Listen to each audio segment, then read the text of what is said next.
Good evening, everyone. Good evening, and welcome to the work session of the City Council for today, September 7, 2010, for the Recreation Needs Study.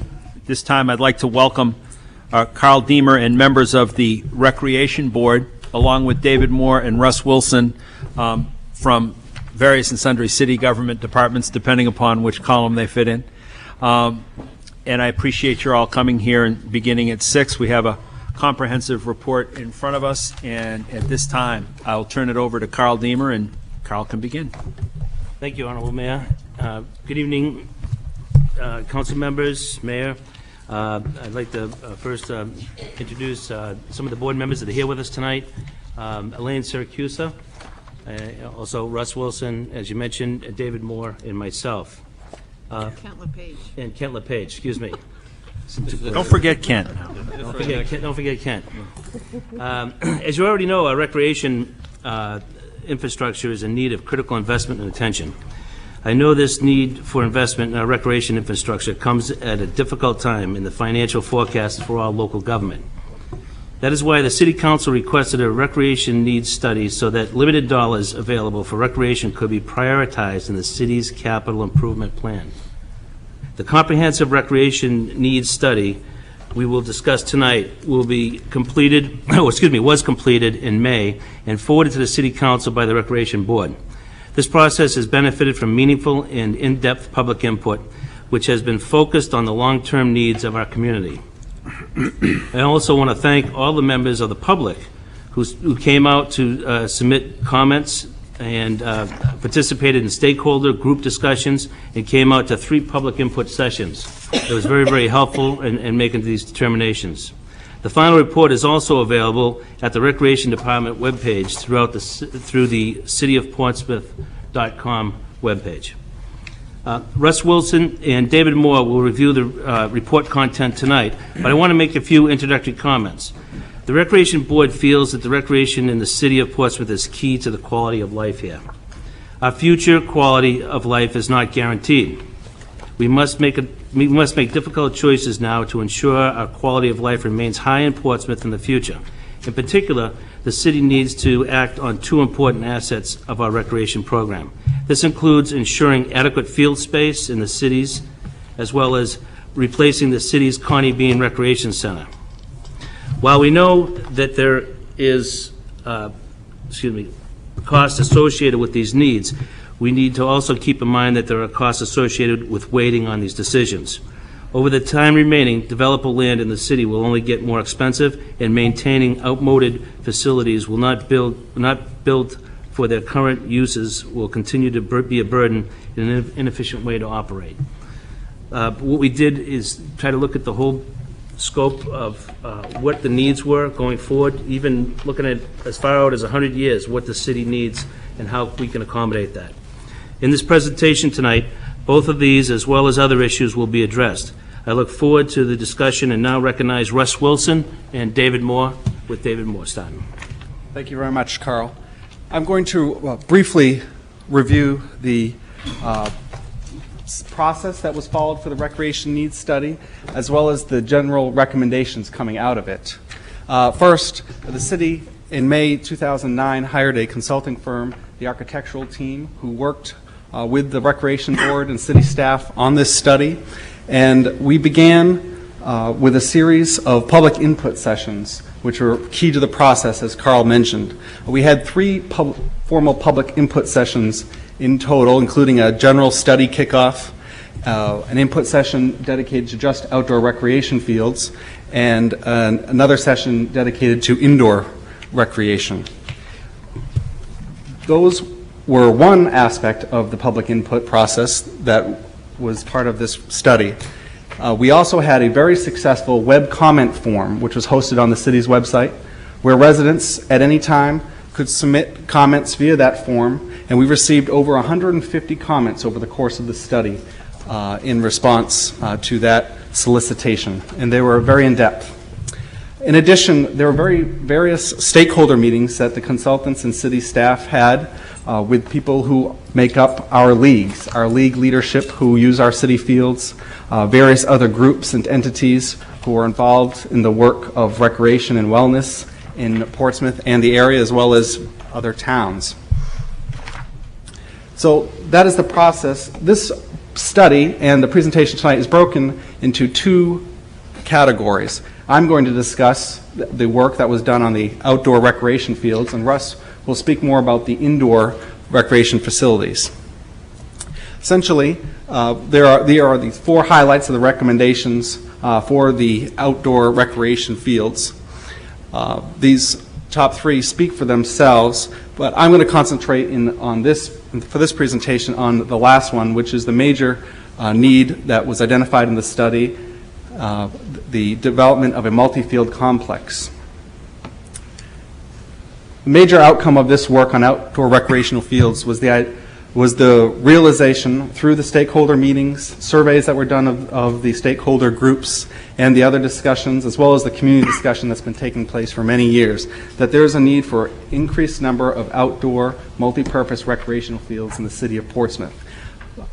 These 3 to 4 rectangular multi-purpose fields were identified in particular as a result of this study, and the number of participants in the groups, as well as the expected projected growth. Those 3 to 4 rectangular fields are envisioned, if possible, if they can be synthetic turf, that adds to the playability and usefulness in the future, as well as lit, that also adds playability for the recreation system. The study also found 2 to 3 adult softball fields would be recommended in terms of the types of fields needed in adding to the field content. We tried to be very specific about where in the city of Portsmouth these locations could be found. And there are 2 that I'll highlight tonight that rose to the top in terms of their opportunity to provide a multi-field location in one spot. As you'll know from Russ's presentation, he'll talk about the usefulness of the consolidation of facilities and having facilities co-located. This goes for the recreational fields, and that was a major recommendation of this report. The 2 sites we'll highlight are the Jones Avenue site, which is city-owned, and the Beverly Hill Road site. One of the exercises that we went through as part of this work, and we shared with the public in a presentation, was a yield study of what could be produced on this case, the Jones Avenue site, the 67-acre city-owned parcel off of Jones Avenue. It's also, as you know, adjacent to the city's athletic complex at the Portsmouth High School. Specifically, these layouts, which are not engineered studies and are not feasibility studies, but are layouts in terms of the yield for what may be possible out there. We can get 3 multi-purpose fields located out there. And it's important to note that their playability is added if there is lighting at these fields, as well as synthetic turf. And in this particular case, with the access to the field being through the adjacent athletic complex at the high school, essentially being an extension of that facility by adding a lot more playability and meeting the demand for field space. That's one site that was studied for a multi-field complex. The second site is the Beverly Hill Road Route 33 property, and there's a layout of this opportunity as well. There are actually 2 layouts associated with this property because there are 2 options. A, right as you see there, with 4 fields, and an option for 5 fields. It's important to note with this particular opportunity, which is not a city-owned parcel, that only a small portion, approximately 12%, is proposed for actual development that would host the fields that are envisioned at this site. That's 12% of a 107-acre parcel. And also another interesting opportunity that this parcel represents is its co-location, its adjacency to the Great Bog property and other city-owned conservation land. As you can see, this is the parcel that we're discussing, the Beverly Hill Road Route 33 property. And here are the Nature Conservancy parcels and the City of Portsmouth parcels, the 580 parcels that, 8 acres, that make up the city's Great Bog. What's particularly significant about the opportunity is that currently there is no dedicated parking, for example, for the Great Bog, which could be used, could be developed in cooperation with the new fields located at the Stokel property. I'm going to now turn this over to Russ Wilson to begin the indoor presentation. First of all, very quickly, thank you for taking the time tonight to listen to this presentation. Thank you to David for all the work that he's done on this. He's done a lot of work. Summary of the general findings. Our facilities are inefficient to run separate because they stand alone. We need separate staffs for them, separate utilities, separate parking, separate everything. Very inefficient. We have 5 facilities. Consolidation of existing facilities is key for the future. We'd like to get us down to 1-2 facilities for the entire city. And one thing we learned during all the studies is that a downtown presence of youth recreation is preferred. It's walking distance from Little Harbor and the middle school, and people just like being in the downtown area. So if we can accomplish that, we'd like to also. A quote from the study: facilities are programmatically outdated in need of significant capital improvement, which we've done over time and time again with the not only the Connie Bean Center, but the indoor pool and some of our other facilities, and require individuals to travel from one facility to another to participate in all types of indoor recreation program. If you're a family that wants to recreate, you drop your son or daughter off at the Connie Bean Center. You either go to the indoor pool to swim, you go to Spinnaker to work out, and somehow at the end of the night, you all have to get back together. We'd like to take care of that situation. Our existing indoor facilities, the Connie Bean Center, which is almost 100 years old now, in need of capital improvement. We've talked about that ad nauseum. I won't go on about that. The Spinnaker Point Recreation Center, which for the most part we don't own. We own the gyms that we've added to it, but we lease that property from the Spinnaker Point Condo Association. And the Greenleaf Recreation Center, which is a converted Coast Guard maintenance facility. If you go in there, you see there's 3 bays where they used to bring the trucks in and fix them. That's now a small gym there.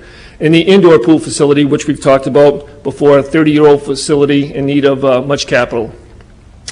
The indoor recreation facilities long view recommendation. This report recommends that the city's recreation facilities be consolidated, and this is very important, in a modestly sized comprehensive recreation and aquatic facility, which is regionally based. Keyword there being modestly. Seems like every time we build something in Portsmouth, people talk something being a Taj Mahal or way too big or way too this.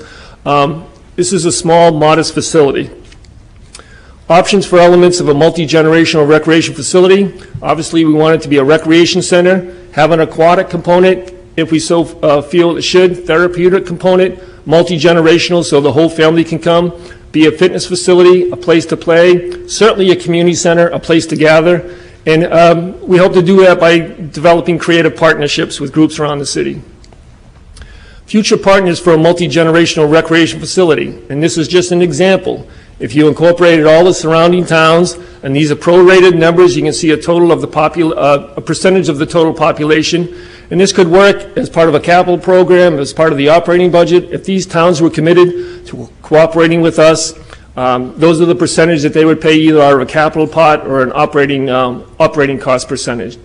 Other potential partners are governmental entities, wellness and recreation nonprofits, and private healthcare providers. And we've talked as part of this study with most, if not all of those types of entities and nonprofits and healthcare providers in the area, and they all have some different levels of interest in a venture such as this.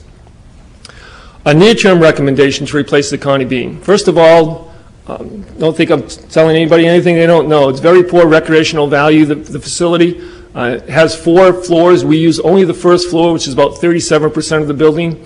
Consists of 1 gym, a 68-foot gym, where for those of you that probably don't know, an 85-foot gym is regulation with 10 feet on each end, so you're probably looking at 100 feet, and we have a 68-foot gym. I think you've seen pictures where the end line ends here, and about 8 inches later is a stone wall. Not good for stopping quickly. Standalone facility with high utility costs, expensive system upgrades required. Recreation center is downtown, and again, strong recurring theme that they'd like, the public would like youth recreation to remain downtown.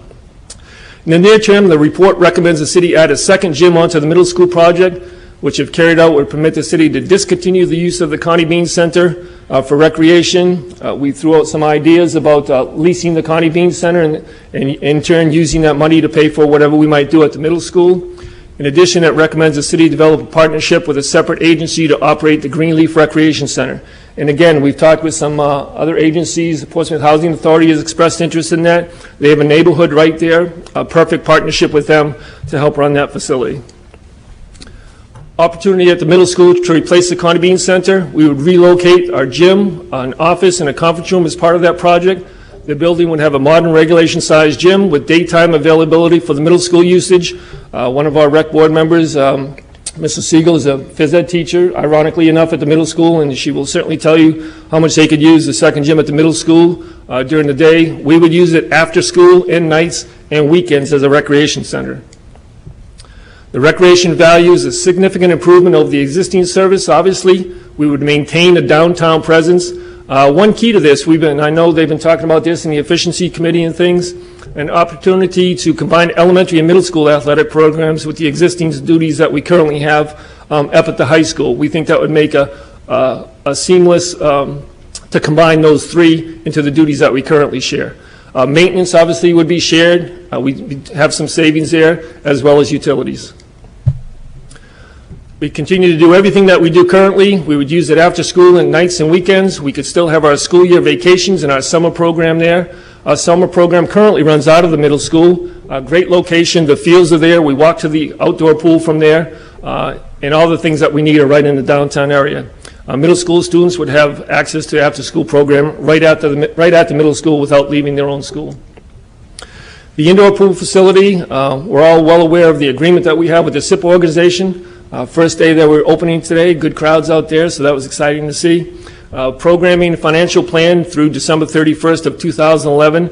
We're working with all part-time staff out there, part-time lifeguards, part-time supervisor, and at that time on December 31st, 2011, the pool will either be turned over to a new nonprofit organization that SIP is in the process of forming, or if we find out that it's just not working the way a lot of people think that it can, then it will be up to the City Council to make the decision to close it or not.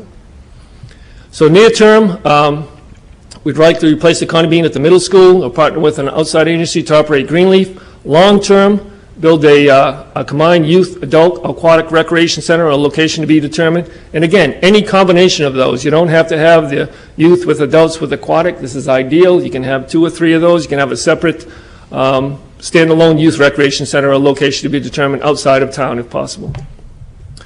And our priorities for tonight, for the capital improvement plan, if nothing else, is to talk about the options for a multi-field complex and or a Connie Bean replacement. Thank you very much. Thank you.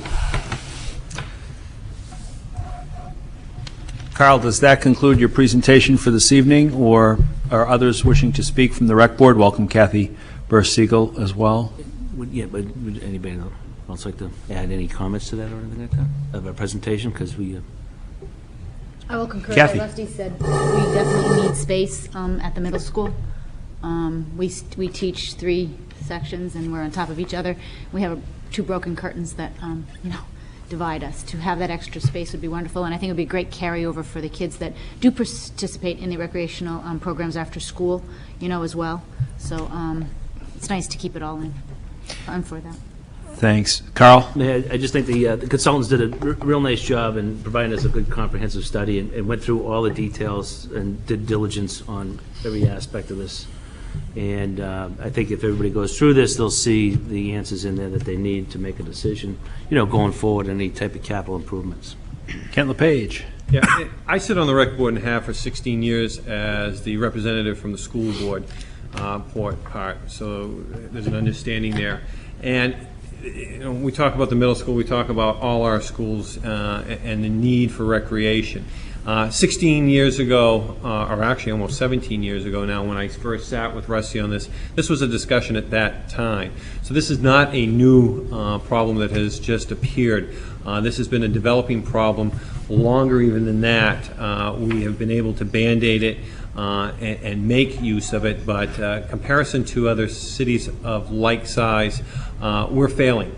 We want to say, and I remember very well working with Mayor Sorrell many times, and her words were always she wanted to be the city for the children. And I would call her on it and say, we need to do something, and we put off and we put off. And she really did have concerns to want to do that. And we have had, in that 16 years, 17 years that I've been on the rec board, a number of studies that have been done internally that we've quite often throw back to the school department. We've had a great relationship, and we solidified that relationship about 5 years ago when we had Russ become jointly the athletic director and the rec director for this city. And because those fields are not just for the schools, and we don't have the answer with just the new athletic field at the high school that is for the high school and the middle school and the community. That's not the answer. We can overplay that very fast. Those fields can be worn down. If we use this for practices, if we overuse this, we're going to have an issue in about 5-10 years. And I concur with some things in the study, or some things I think that need to, if you look through this, I may have issue with. But the two things that Russ brings up tonight is it's time to finally do something with the Connie Bean, whether it's the answer of a temporary, the middle school portion, and then having some type of multiplex fields somewhere will answer a lot of that youth issues that we have. Let's face it, we all read the headlines that childhood obesity is on the rise, and it is one of the largest issues. And being married to a school nurse, I can tell you she sees this climbing very fast, that and diabetes, and along with a number of other health issues, and we don't have enough facilities. So I think the report is very timely. I think it's time we do something. I'm not sure where it is. It's in your guys' laps, and be more than glad to give my thoughts. Thanks, Ken. John? Yes, Your Honor, I think it's important, as Russ ended with, the takeaways from this for tonight. We've just started our capital improvement process for fiscal 12 through 17. So what we want from the council and from the Recreation Board is some sense of how we may want to go forward. Now, as I've always said within the capital plan, we identify the projects. Doesn't mean that if you've identified something out in 2016 or 2017 that it's absolutely going to go forward. But unless it gets in the plan and starts the conversation, we're going to be back, as Kent LePage said, we're going to be back and kind of spinning our wheels. So the idea is really not to come up with any firm decisions tonight, but just to give the staff some idea of what we can put into the capital plan. So then, once we have it in the capital plan, we go through a process with the capital plan. We start with the city staff, a subcommittee of the planning board, goes to the planning board, public hearing before the planning board, the adoption by the planning board, then it comes to the city council for a work session, and then it comes to the city council for a public hearing, and then finally there's adoption of the capital plan. And even if the capital plan is adopted, doesn't mean that the monies have been appropriated for whatever projects are identified in the capital plan. Those happen within the budget process, and if it's a bonded item, it happens separately in the course of the fiscal year that it's identified in through a separate vote and public hearing before the city council. So I think it's important to understand this is just the beginning stages. We have the report. This was actually what came out of a capital plan one year. There was a request by the city council that we have this done so that we would have this type of plan available to use to make some progress in identifying those needs in the recreational areas, indoor and outdoor. Thank you, John. Just to also add that it's part of what we have looked at in our retreat process as well, and so it's nice to see it come to fruition. Nancy. I just have a question. Maybe Councilor Dwyer can answer this. When will the council be asked to make a decision about the second gym at the middle school? Do you have an idea about that? Sounds like tonight. I wasn't expecting that, but a hard decision when we have, ideally it would be good to do it around November, but the bids with an alternate for that will be coming back to us in January as a JBC. So whether we actually at that point accept the alternate, that's kind of the last minute. Ideally you'd want to do something before that, but that would be the end point. Well, we'll look at, I'll just say procedurally, as John explained a lot of what is in fact large-scale procedure in terms of how we get to master planning and then how we get to the capital improvement plan. Likewise with the JBC, if it is the request of the JBC, and I understand that it will be to put it on as an agenda item, then we will do that and have the discussion. We'll coordinate appropriately. John. Yeah, yes, Your Honor. And again, I apologize to the co-chair of the JBC, but the intent wasn't to make a decision tonight for that. She was being funny. I understand. But the thing is that we really need to concentrate on the Connie Bean. I think we need to let go of the Connie Bean as a recreation center, and whatever happens afterwards happens. But the city attorney's office, I instructed them to move forward on a cypre petition to try to go forward similar to what we did with the alumni field. There is a restriction on deed, and it reverts back to a non-existent entity now. And so basically we have to go through the process of a cypre petition to get it similar to what we did, and then bring it into whatever the city council decides to do with it. If it decides to do a land lease on it, and let's say there's X dollars that come out of that land lease, then that money would go into a recreation trust fund, similar to what happened with the alumni field. So that would be something that would happen. Nancy has a follow-up, then Council Coviello. Is it too premature to ask, do we have a ballpark figure of what that second gym's going to cost? Just to give us, just to plant it in our brains? The dollars are there. I don't have those here tonight, but if you recall, Counselor, I don't recall this. I think about 1.2. 1.2, I think it was, yeah. And again, Million, $1.2 million. And the space is being made available. If it appears that the ideal time would be to do it during the construction, but if the council chose not to, then that area would be set aside for future. Council Coviello. Thank you. And John, I know you do this anyways, but this is for the benefit of the public. I imagine at some time we can get a report back or memo back on what cost savings or implications we would have by eliminating the Connie Bean. Right. Considering we have a janitor there now. Right. I think I did that, but I don't know if I believe we transmitted, but I'm not sure if I transmitted it to the JBC but I'll look for it. I think we've already done that. Because the delta in cost might be pretty insignificant, because the new school will probably require a new janitor anyways. Right, and again, the utilities and those types of things. And any revenue from a ground lease. Right. Well, yeah. Further discussion, comment, questions? Councilor Hebmonic, Jerry. Yeah, I have a question about fields. And the introduction seemed to request two or three. Get the mic right up to you, Jerry. Two or three softball fields or ball fields, and then a multiple number of multi-use fields, and yet the study only identifies one softball field. And there are enough locations to do perhaps the multi-purpose fields. So we're landlocked and we don't have enough land, apparently, even identified it in this study to do all the projects. So if there was a priority, I'm guessing the priority is toward the multi-use fields? Anyone care to I'm take asking that the one? rec board for a question. The beauty of multi-use fields is they are exactly what they say, multi-use. You play soccer on them one day and you can play softball on them the next day. A lot of fields you'll see the corner of the fields will be a softball diamond or something like that. Oh, okay. But we do that at the high school now. We use our baseball field. We're using that tonight for a soccer game.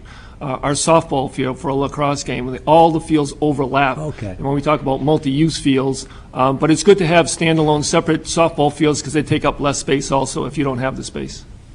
Eric, then Chris. In the indoor solution, it was mentioned that we should look at this as a regional opportunity. And I think that's great. That's appropriate. With the outdoor complex, because we have so little land, and the two sites we have, could we look at that as also as a regional opportunity, because there's far more land outside of Portsmouth. If we were to engage other communities in terms of a regional solution, could we achieve our ends that way? The thing, if I might, we did reach out to other communities. That was a primary aspect of the report. Unfortunately, we didn't get as good a response as we would have liked, but we'll continue to work at it. I think the Recreation Board will continue to work at it, but we did not get the response that we thought we would get. So we will continue to work at it. Councilor Dwyer, then Councilor Kennedy. Well, I was going to bring up the same point that Councilor Spear just did with, and I would just add one thing to it, because time has also changed. You know, a lot has happened since the study was done, of thinking that from a cost-sharing perspective, I really like the idea of regional sharing of both indoor and outdoor, and we are better suited to be the location for the indoor, obviously, because people want to come to Portsmouth. Whereas the trade-off for some of the other communities would be to provide the land for the other. And I could see, I don't know if this was talked about, and I know that it would be a challenging thing to go forward with, but the idea that for cost trade-offs, if we could have the fields in some other places, but then we could underwrite support from citizens from other communities to use our indoor comprehensive space, to really begin looking at these as trade-offs in the way that we're already thinking of the pool that way. And, you know, I know I've had, even just as recently as 2 days ago, someone from a local community adjacent to us mentioned to me how foolish they think it is that their community even attempts to maintain a library when they could just buy passes to our library for all their citizens, and, you know, have their library become more of a community center. The kind of thinking that is starting to slowly sort of crank around in our state, that I really think the trade-off with the facilities, or I shouldn't call it a trade-off, the complementariness of the facilities and the fields gives us a great opportunity, and maybe we could offer local communities some more benefits if we could have land for fields. Further, Councilor Coviello, Councilor Kennedy, then we'll go down this side. Russ, do you know why it wasn't explored, the community campus property more? Are there fields that's overused for themselves? No, we did talk with them, and we explored all those possibilities. I don't see it in the report as an option as to move forward. Is that a non-starter for you? It was in the final analysis, it wasn't a good fit. Okay. Further, Councilor Kennedy. John, when you were talking about other communities, is it that they didn't show interest because they weren't interested, or is it they didn't have the funds to show interest? They didn't have the financial capability, and I guess that's two different issues. I think with with this type of interlocal participation, especially in New Hampshire, we made our first entree. We talked to some communities. There were some that we had some good conversations with. There are others that really said, no, we're fine, you know, because there's the recreation boards in those other communities, and they said, we're fine. We didn't take it really to the, you know, a formal letter to the selectmen. What we did is we sent to the recreation boards in those communities. Slowly, you know, as you're well aware, it takes a little bit of time to start moving. Most of those towns have town meeting. Many of those things would have to go to town meeting. And we do have town, you know, agreements where we do use some fields in other towns. So I think it's slowly happened. I would probably defer to Carl a little bit. He's probably had discussions with other people in other towns. We do currently utilize some of the fields. We network with fields in Greenland to support some of the programs we have currently now, too. And they're nice enough to let us use those when they... But getting back to your inquiry, Counselor, I think we're slowly building the case for it, and I think that's the way we have to go. We hope that eventually we can maybe have what Councilor Dwyer described, maybe kind of a synergy between the two, one being the indoor and one being the outdoor. We did have a lot of interest from the town of Kittery for our indoor facility, our pool facility. The numbers didn't work for them. Well, again, I think on a regular basis, there might be something that, you know, the rec board can do to invite other rec boards over and have that conversation. That might be the next step that comes out of this, that the rec board can invite other rec boards together and start talking and kind of make it a ground up, because, you know, as you can see from the fire service issue, it's going to take a little bit of time. It's not going to happen. Tony, got a follow-up? Yeah, it's follow-up. Thank you, Tom. Mayor. Here's a legal question for you. Say the towns don't don't buy into this, and we're landlocked. Are we legally allowed to purchase land in Yes, another but- community? Yes, we are. And then are we then a nonprofit and non-tax of that land? Or we have to We'd pay be tax? taxed. You'd be taxed of that land. Starting down this side, Bob, and then we'll come back to Nancy. Thank you. This is for the Recreation Board. Just a question. I noticed looking through the report, there's a heavy emphasis on aquatics for indoor facilities, and I'm just wondering if somebody could maybe talk about the balance between the indoor facilities and aquatics and anything else we might want in an indoor facility. Aquatics is mentioned many times in the report. The discussion with the Speaking of aquatics, portion need to get closer to the mic, David. as Russ mentioned, one of the long-term, still no? No, I think you're okay. Okay. I was pointing to the water jug that got kicked over, thinking of aquatics. Thank you for Just pointing didn't want it on any wires, is all I'm saying. As Russ mentioned in the long view recommendation of developing a multi-generational facility which had multiple uses in it, including an aquatics component, fitness center, community center, the consultants wanted to make sure that the community was given the tools in the future when we were picking the elements of that multi-generational facility, because as Russ said, we wanted to ensure that we had the ability to modestly size something to our needs. They made sure to give us a lot of options for the aquatics in particular, what types of things people like zero depth entry pools, therapeutic components for water features, as well as the lap component and the pure play value for aquatic components. I'm not sure if that's going after your question, but that part of the report that is heavy on the aquatics portion is really concentrating on what are the opportunities for features in that new facility. Bob? Follow up, please. Then with that, I'm just concerned that down the road, as we develop an indoor facility with some aquatics, that we don't have a facility with aquatics going one way and SIP maybe going another way, and where do they meet? Right, and I think I that's can address that that's in an a- excellent question. But I think in all scenarios that we talked about, and I know the rec board, the chair specifically, and the staff internally have talked about a 10-year horizon before we're going to be talking about this comprehensive aquatic center. And even SIP understands that, in 10 years, certainly there might be a need, there will be a need for some regional aquatic center. So the key here is, for this plan, and 10 years sounds like a long time, but we've been talking about the Worth parking lot for 10 years, and hopefully we'll move on that.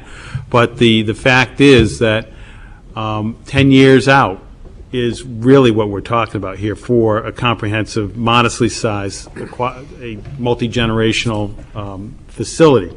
Anytime sooner, I don't believe is realistic for the city from a financial standpoint.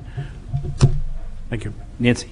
On page 15, when I was looking at the fields, the outdoor fields, and you look at Rochester, and they have so many more fields than than Portsmouth or Dover, and it has a little italic that tells you that the land was donated by citizens of Rochester. I guess, was it mostly Roger Allen, whoever that man was, who must have been a very nice man. But anyway, I think that a week ago, my family was in Detroit Lakes, Minnesota, visiting my in-laws, and I went to the community center there, which was a swimming pool, 2 basketball courts, an indoor track, and the workout room.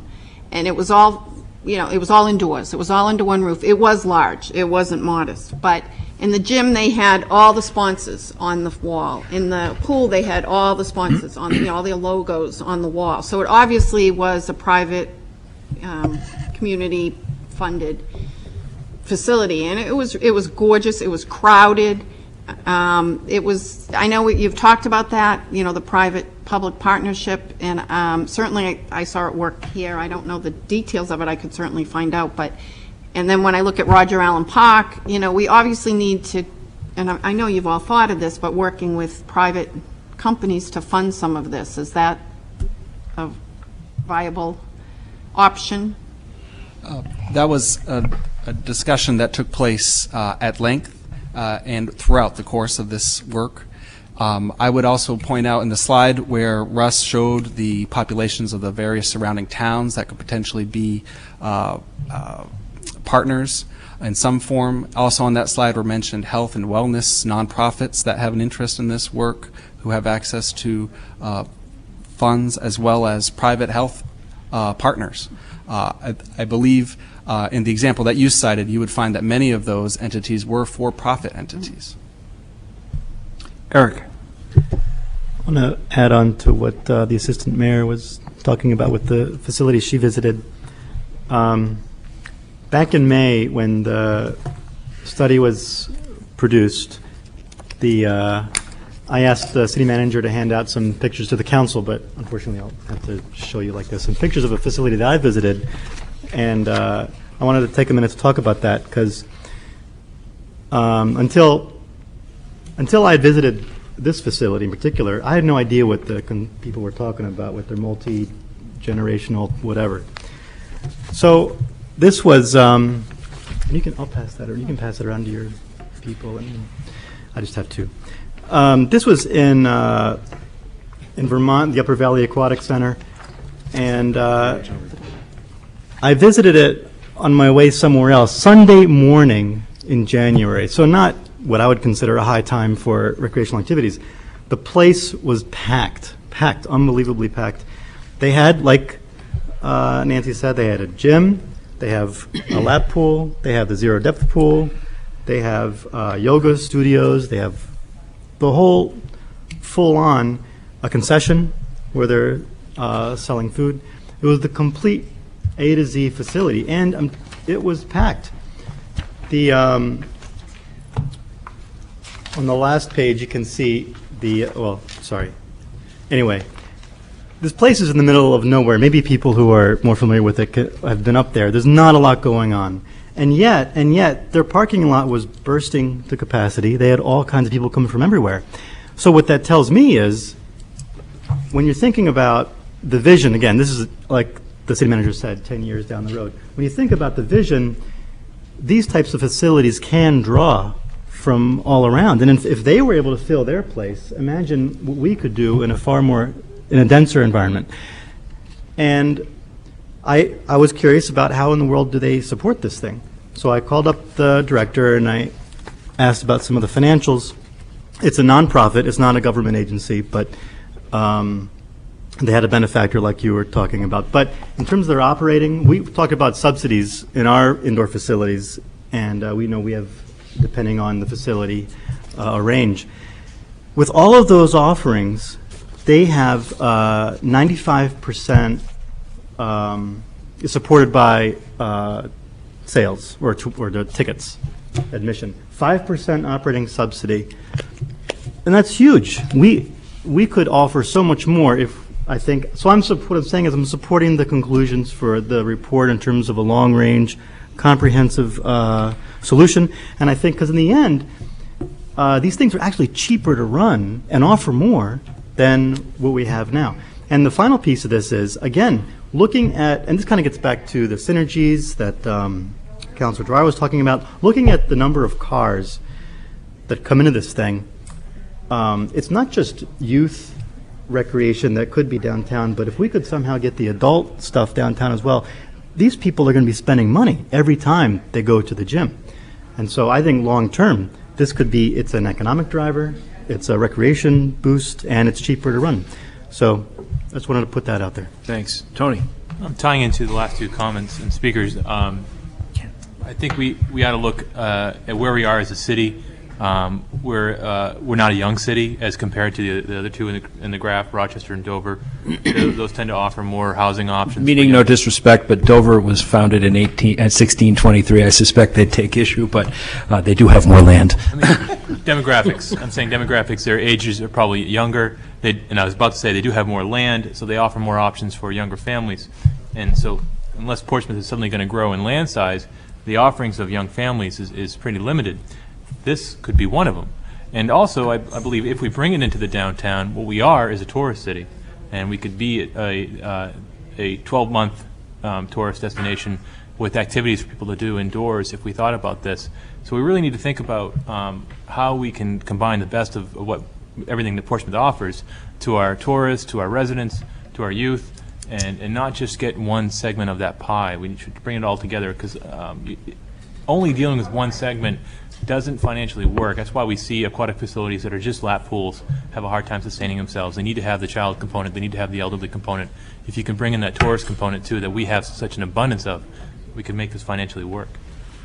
Ken Smith, Thank you. patiently waiting. One of the things I saw in the plan was they mentioned some of the fields that are used at the elementary school that we have for practice.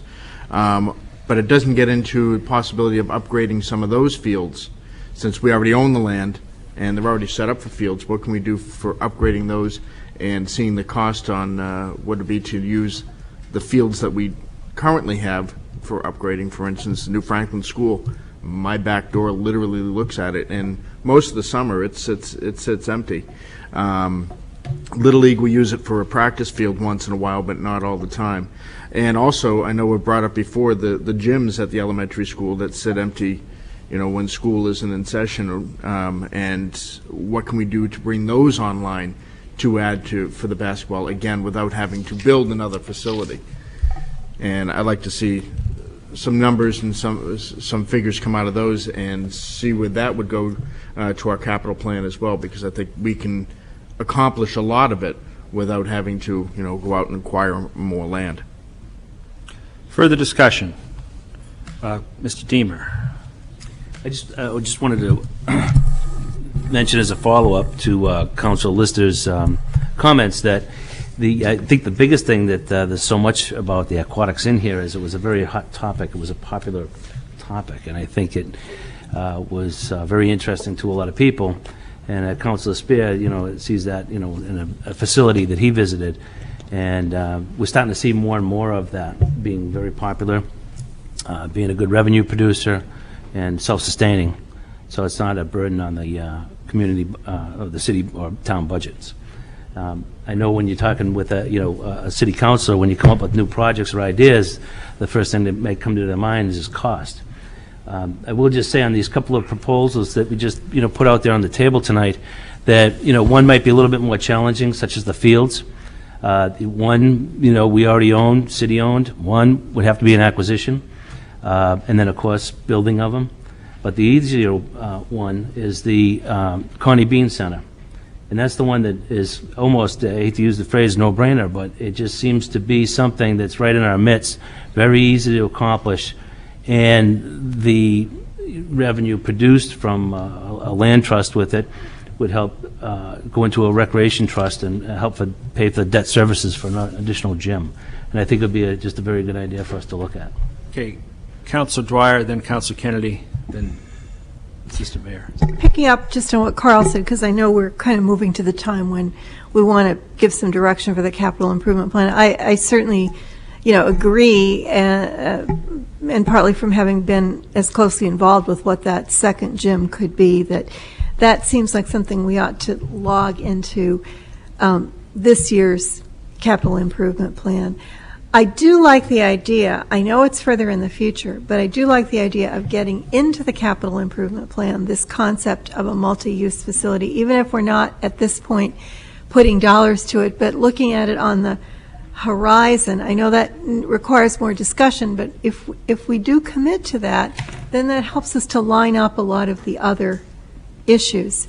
The multi-field, I understand the need for it. I guess I'd be interested, before knowing what's viable to do in the short run for capital improvement plan, to hear a little bit more exploration of that with some other communities, and also the trade-offs with that with synthetic turf on some of our existing fields. And because, knock on wood, the artificial turf at the high school has gone very well as a process, and where we've been through that process and we kind of understand what it takes now. If in fact in the short run that would, maybe on one more field help us to really expand our capacity, that might be a short run thing on the way toward a multi-field complex. So Connie Bean, I think definitely we need to do something with it immediately in terms of how we're going to replace it. I would like to put the longer term multipurpose complex, central complex, 10 years out? I don't know. But then to try to do something sooner with the fields, I'm just not sure what that should be. I think we probably need some more understanding of the trade-offs and costs there. Okay, Councilor Kennedy, then Assistant Mayor, and we'll start to wrap up. I just really have a couple questions. Maybe cannot be answered tonight. One being, in this time of public and non-public partnerships or nonprofit partnerships, at one point in the study, or was it ever included in the study, to look at, I'm really impressed with SIP's long-term goal and their short-term successes. And at what point do we say, maybe it's time to look at a nonprofit running this, in a public nonprofit deal? And I guess that would be something I'd be really interested in investigating and looking into. The other thing I would really like to know is, how much more field time and minutes, hours, are we getting out of the artificial turf at the high school versus what we had before? And lastly, I want to concur with Councilor Smith in looking at all the elementary situations, elementary fields, and see what, driving by Little Harbor, there are quite a few times during the day, during the summer, when there's nothing going on. So looking at how that fits in, if it just needs to be upgraded. I can answer the second and the third questions for you. Artificial turf will increase. I'll use the high school as an example. We've used that over the past several years, about 400 to 500 hours per year. This will increase capacity to about 3,000 hours per year. Always playable. I mean, half the time when we were playing on the field, it was wet, or the interior was all dirt. So these make ideal conditions for about 6 or 7 times the number of hours per year. And what's our overall number of hours, do you figure, all sports combined, of playing time in our city? Oh, gee, I have no idea. All right. Can I just add something to that? Sure. This is the first year we've had the field, and we're now incorporating the middle school into the high school. And I don't really think that, I think the scheduling is going to get better as we go along. You know what I mean? Having something open 24/7 after school we've never had that. So, between capitalizing on busing, getting 2 teams there at once, where you're going to put the 2 teams. So there's a lot of things that I think it's going to get better in the next year. This is just, we haven't even gone on it yet. But I just know as a middle school coach, I'm going to have an opportunity to go on there 3 times. But, ideally, I would like to be on there all 9. But we're all playing we're all stacked, and that's the way the schedule's been. So I think weeding through this, it will get better, definitely. And then those hours will be used.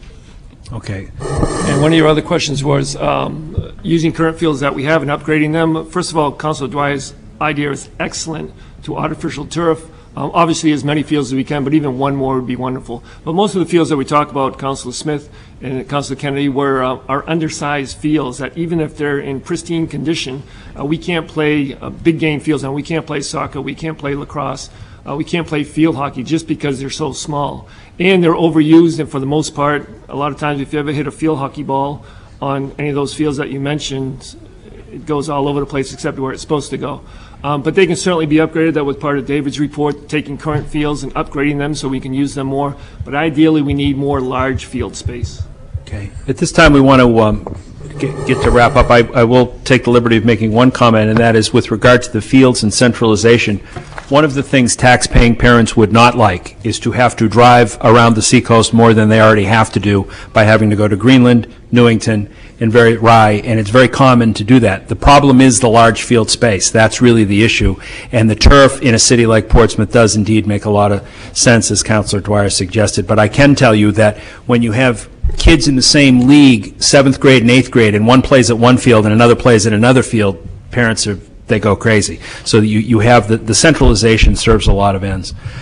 With that, I appreciate the discussion. We have stuff to think about for the upcoming capital improvement plan, and a fruitful discussion indeed, and I'm sure that we can inquire of you again and involve you in discussions as we go forward. Carl? I'd just like to thank the mayor and the city council for allowing us to come before you for this presentation, and appreciate it in consideration. Thank you. Thank you, and we'll begin the regular meeting in 5 minutes.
Good evening, everyone.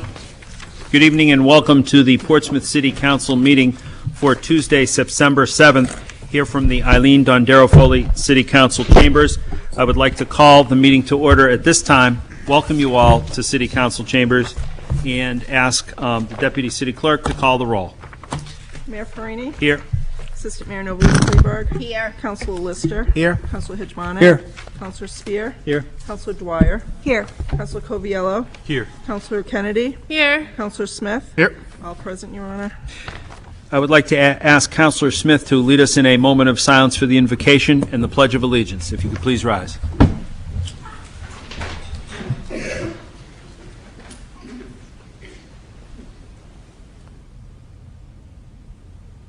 Please join me. I pledge allegiance to the flag of the United States of America and to the republic for which it stands, one nation, under God, indivisible, with liberty and justice for all. And now it is my distinct pleasure to welcome yet another state championship Little League team from Portsmouth to City Council chambers. This team had a wonderful record throughout the district playoffs and the state playoffs, and in fact, in some games they scored so many runs people thought they were football scores. I know many of you here, and I'm glad to see you here, and I want you to know it's probably a little more comfortable being at the baseball field playing baseball than it is sitting here in City Council, but please know that your community is very proud of you. We're proud of your organization. We're proud of you as players and what you have accomplished and the hard work that you have engaged in to bring you to Bristol and make the semifinals there. Your efforts were outstanding, and we were proud of you all along, and we'd like to congratulate you as the state champions that you are.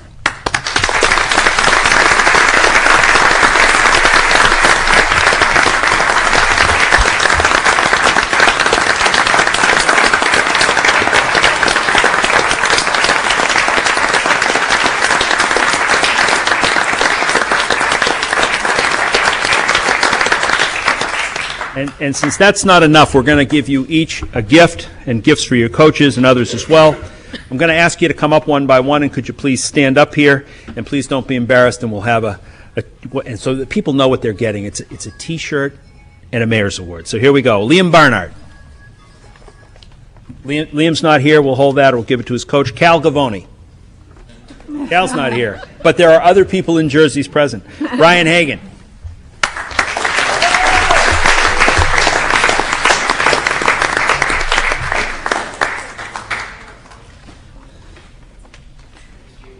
Lucas Hartman.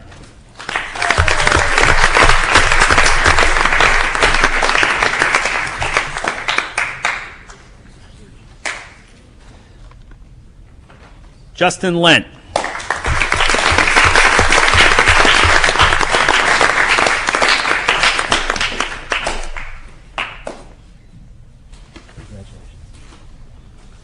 Hunter Maurice.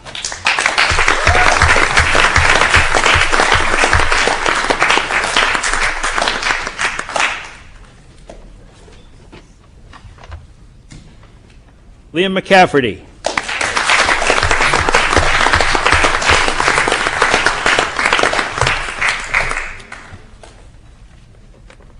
Danny Philbrick.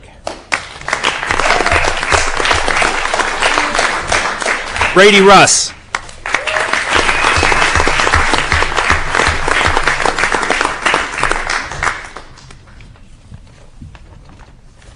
Josh Sauerman.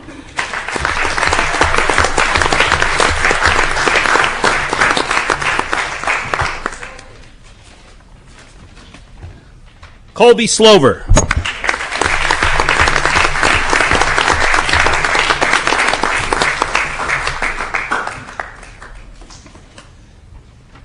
Kobe Taylor.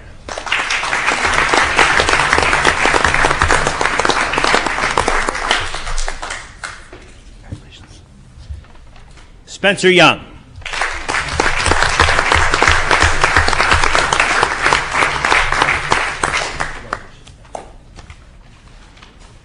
I'd like to ask coaches Matt Gavoni and Tom Lent to come up. Tom Lent will be coming.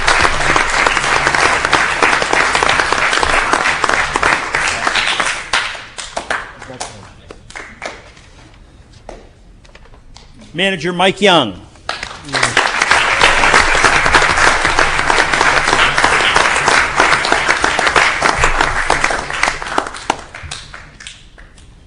Mike, could you please head to the podium? And I'm going to ask for the president of Portsmouth Little League, Kathy Lynch, to come forward.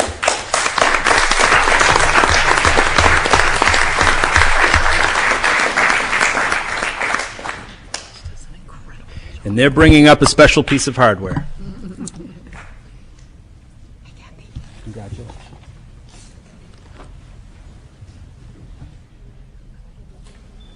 Please do. I want to thank everyone. Kathy, you're going to need a mic. I am? Oh, okay.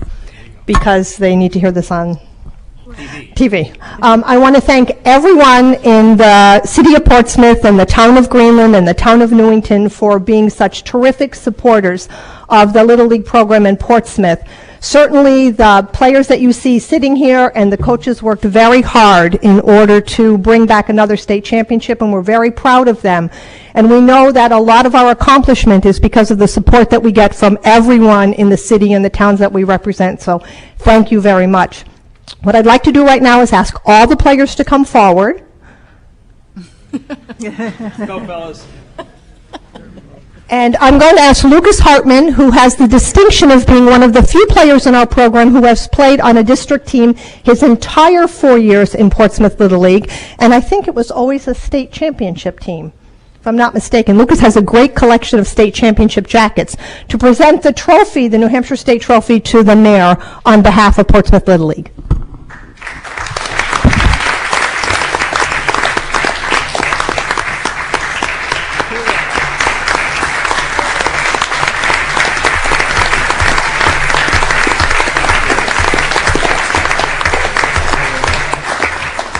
We're going to put it back here, and then it will end up in the front lobby where it seems to perennially reside.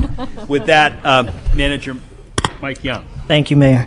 I'm probably a better coach than I am a speaker, but the one thing I wanted to say is as we progress through the districts and to the states, one thing I think the team realized is how fortunate we are here in Portsmouth to have such great fields. Whether it be Russ Wilson, his direction for the rec department, the way it's upkept through Steve Parkinson and the DPW, every single field that Little League plays on, Hislop, Plains, as well as Central, is immaculate. It's never a question as far as when we can use it. The boys, once we picked the all-star team, we did double sessions from 8 in the morning till 10 in the morning, then again at 6 to 8 at night, and we had a home. And I think that's part of the whole community here in Portsmouth. We are very fortunate to have such great facilities.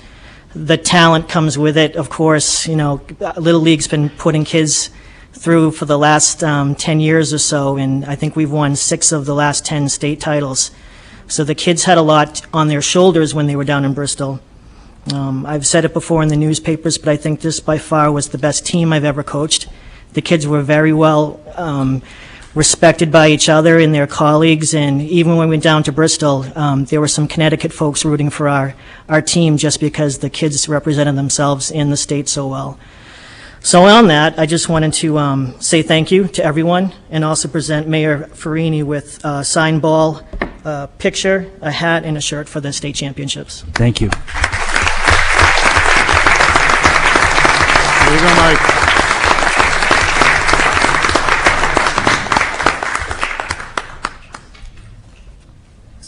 Good, Mayor. Congratulations, Mike. Congratulations once again, and thank you.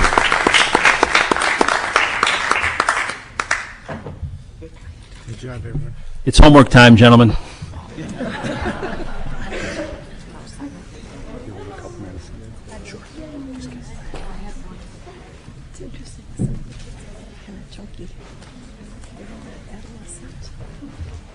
Mm-hmm.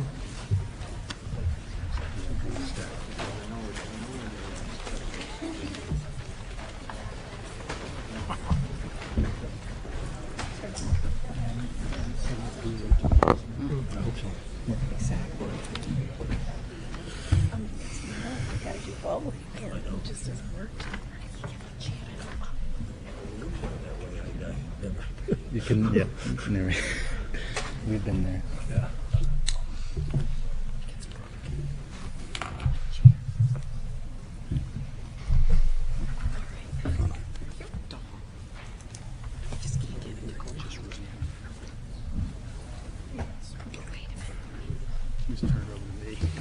At this time, we come to the second item under presentations. This is the status of revaluation for taxes, and I would like to turn it over to our city manager prior to the presentation by City Assessor Roseanne Lenz. Yes, Your Honor, thank you very much. As the city assessor will be talking about, the city is mandated by state law to revalue every 5 years, and she'll be talking about the segment of revaluation that deals with residential property. We have already gone through with the commercial property revaluation, and hearings have been held, but Roseanne will be talking about residential revaluation and the requirements under state law and what is anticipated from a macro point of view for the city, not individual properties, but more overall from the residential end. So I'll turn it over to the city assessor. Roseanne? Good evening, Your Honor and council members. As John said, I'm here to go over our 2010 revaluation and basically focus on the residential portion of the revaluation. Tonight I'd like to go over statutory requirements for the revaluation, why there's a need for revaluations, the standards for the revaluation by the Department of Revenue Administration, what's involved as far as the analysis, where we are as far as our 2010 revaluation timeline and the appeal process. According by state statute, annually the assessors is supposed to look at assessments yearly and determine if certain properties need to be adjusted in value, certain property types such as condominiums, maybe a certain neighborhood. We would also adjust values based on building permits, if there was any adjustments needing for zoning changes, or as far as ownership is concerned. At least once every 5 years, the assessor is to go in and do a reappraisal of all properties within the municipality, bringing them to their full and true value, where full and true value essentially means market value. The purpose of a 5-year revaluation effort is to maintain accurate and equitable property assessments. When you maintain property assessments, it assures that the city properties are equitable and that the property taxes are distributed evenly among all classes of property.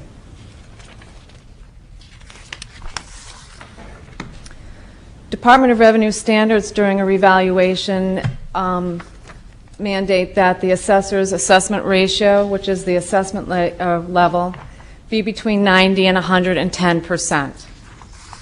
Strata, which means certain property types, classes of property such as residentials, condominiums, mobile homes, commercial properties, be within 5% of the overall median sale ratio. The coefficient of dispersion, which measures the median, this is going to be difficult to explain a little bit. It measures the average deviation from the median ratio.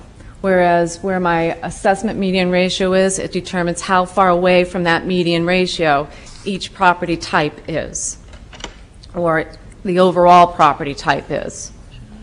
And they state that it should be no more than 20%. Also, the Department of Revenue will come in, and they have been here reviewing all the sales within the city. They have been reviewing the data collection effort within the city. And they will also review my assessment level, my coefficient of dispersion, and my strata of all properties after the revaluation is over. This next slide demonstrates where our median ratio was before the revaluation and where it is at this point in time. Yellow is where it was. Blue is where it's going to. So the first bars indicate where our residential properties were. We were at approximately 93% of market value.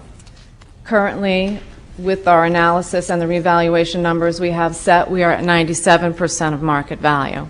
These are for all residential properties within the city. Our commercial properties were at 91% of market value. We are now currently at 100% of market value.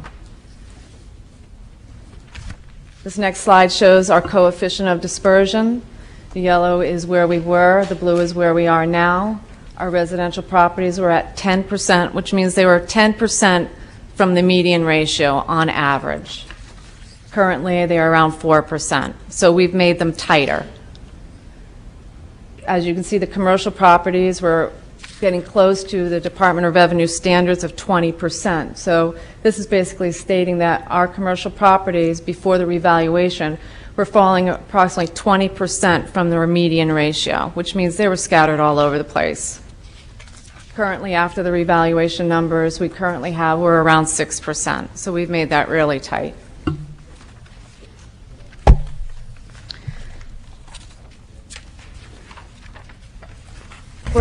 For the presentation purposes, we've grouped together 4 neighborhoods. We actually have multiple dozens of neighborhoods within the community, but for here, we felt that these 4 groups represented similar characteristics to show the council where the revaluation numbers were coming in for these areas. So group 1 is our Little Harbor South End area, which is indicated by a map in your package as a green. Group 2 is Route 1 bypass area, which is indicated by yellow. Group 3, which is west of I-95, is purple. And Group 4, which is the South Portsmouth area, is indicated by, I believe that's red.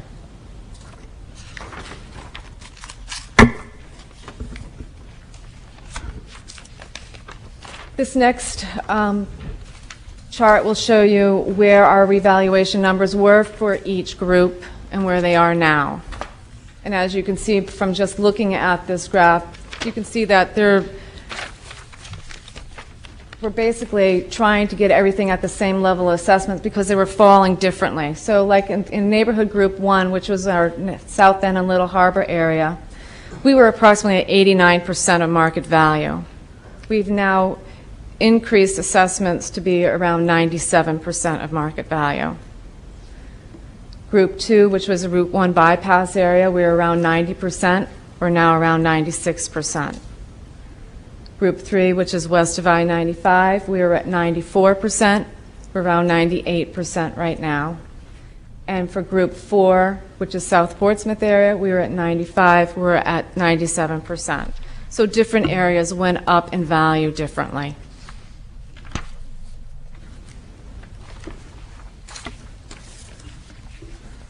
This graph will show you for our Little Harbor South End area, we have approximately 65 sales we used in our analysis. In our analysis, where you see 0, that means no increase in assessment, and these are just for the sales. These aren't other properties, these are just sales. It shows that the sales within this group show that their assessments will be increasing between 0 and 30%. You will see some outliers. You can also see that some properties have gone down, but the majority of properties in this area, according to sales, have increased in value. Group 2, which is a Route 1 bypass area, indicates 0 to approximately 18%, with some going down. Group 3, the west of I-95 area, 0 to around 18%, with some going down. The South Portsmouth area, up to 0 to 18%, with more going down in this area than the other areas as far as their market value and their assessment is concerned.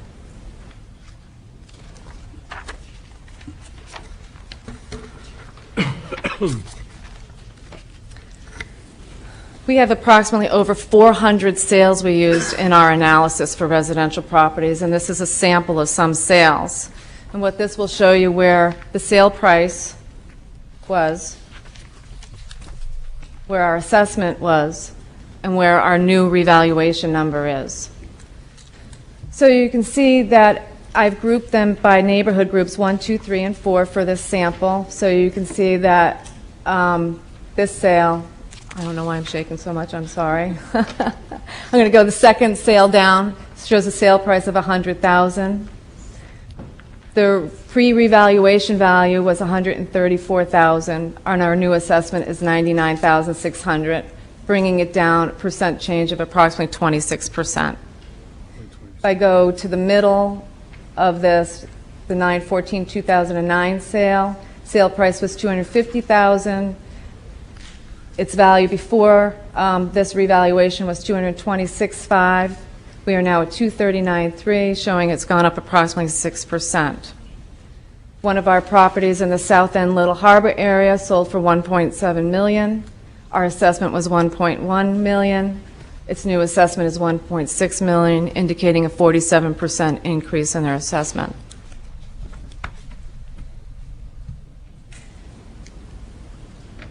These are where our sales are now. Our assessment date is as of April 1st, 2010. So what we like to do is look at sales that have happened afterwards to assure that our assessments are still in line with what's going on.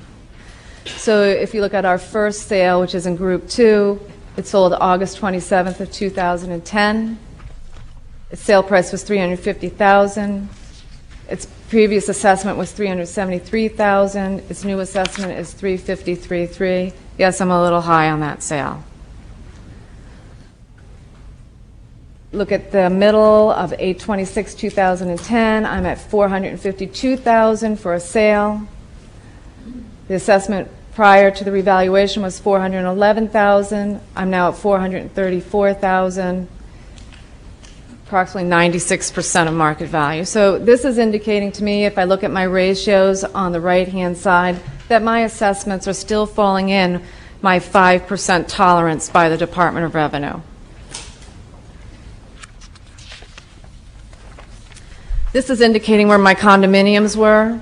Again, we have multiple condominium complexes, but we just broke it down into two groups for the presentation. My downtown condominium conversions, which are basically my multifamily properties, which have been converted into condos over the past number of years, were around 91% of market value. For the revaluation, they're now around 98%. My townhouse and garden styles are around 96% prior to the revaluation. Now they're around 98%. And this shows the CODs. 6% prior, it's hard to read, 2% now. For the garden and townhouse, 7%, 2% now. So the COD is tighter, which means my sales are more equitably assessed. The timeline, our commercial revaluation was completed in April of 2010. Our notices went out in May and June. The hearings were completed. The residential field review was completed in August in 2010. Residential notices will be going out next Monday. September and October, we will be having hearings and finalizing values for the MS1 to set the tax rate in October. By November 1st, the tax bills will be going out. December 1st, they will be due. And then in 2011, the Department of Revenue will come in to do their assessment review for the city. After the hearings, and I really would like to stress to taxpayers to come in when they get their notice if they feel that they either have questions about their assessments or they have more information that they would like the assessors to take into consideration. If at that time they're still not satisfied with the decision, they have until March 1st, once they receive the tax bill, to file an abatement application with the assessor's office. I have until July 1st to respond to the taxpayer with a decision. They then will, if they still disagree with my decision whether I've given an abatement or not, they can apply to the Board of Tax and Land Appeals or Superior Court by September 1st, 2011 to move forward with their appeal. Thank you. Thank you for that presentation. Just again, we thought it was important that the assessor give an update specifically for the City Council, but also for residents to know that these the reval notices will be going out next week. And as the assessors indicated, we encourage people to, if they have questions or have concerns about their values, that they come in and go through the process. We've already gone through that process with the commercial properties. It went very well, and we'd encourage people that have concerns or questions to come in and try to get those answered. Thanks to the assessor, Roseanne Lentz. Any questions? Council Coviello. Thank you. Thank you for the presentation, and being new to the council and never been sat through one of these before. How does it work next budget season? Is the 1762 tax rate adjusted for? Right. Can you explain that? Sure. What will happen is actually this year's tax rate will be adjusted. Technically, what we do in the budget is estimate the tax rate, because under state law, the Department of Revenue sets the tax rate based on all the information that we provide them, and they would be the one to make that decision on the tax rate from the data they get from us. So we will probably see some adjustment in the tax rate, typically down. But again, we also need to understand that we have had the commercial property was, I believe, 48% of our values. They're now 44% of our values. And the residential were 52%, I believe, and now are 56%, I believe, thereabouts. So what has happened, consequently, is you'll see there has been some shift from commercial to residential, which is based all on sales. I think it's important for everybody to also understand that as a result of Sorrell versus the state of New Hampshire, a lot of things changed in the law. And the department, specifically the 5-year requirement that we're under now, and also all the DRA will be looking very closely to make sure that the assessor who has valid sales is going forward and making sure she falls within the parameters of the state statute.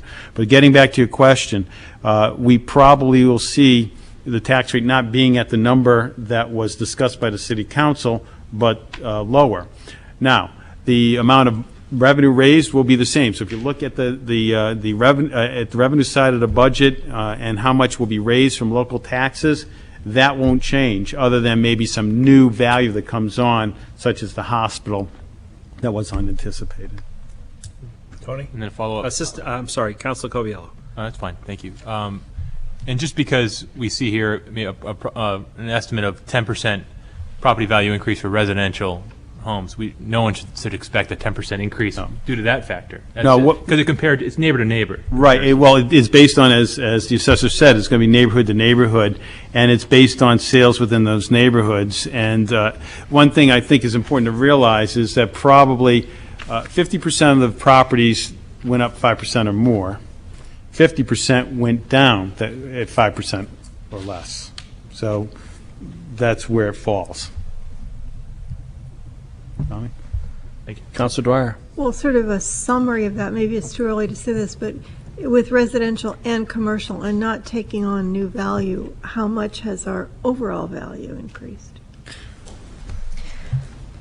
It's a little difficult to say right now because after the residential hearings, that could all change. Sure. Okay. How much more value have we brought in? New value. New value. With the hospital, I'd probably say around 50, 60 million.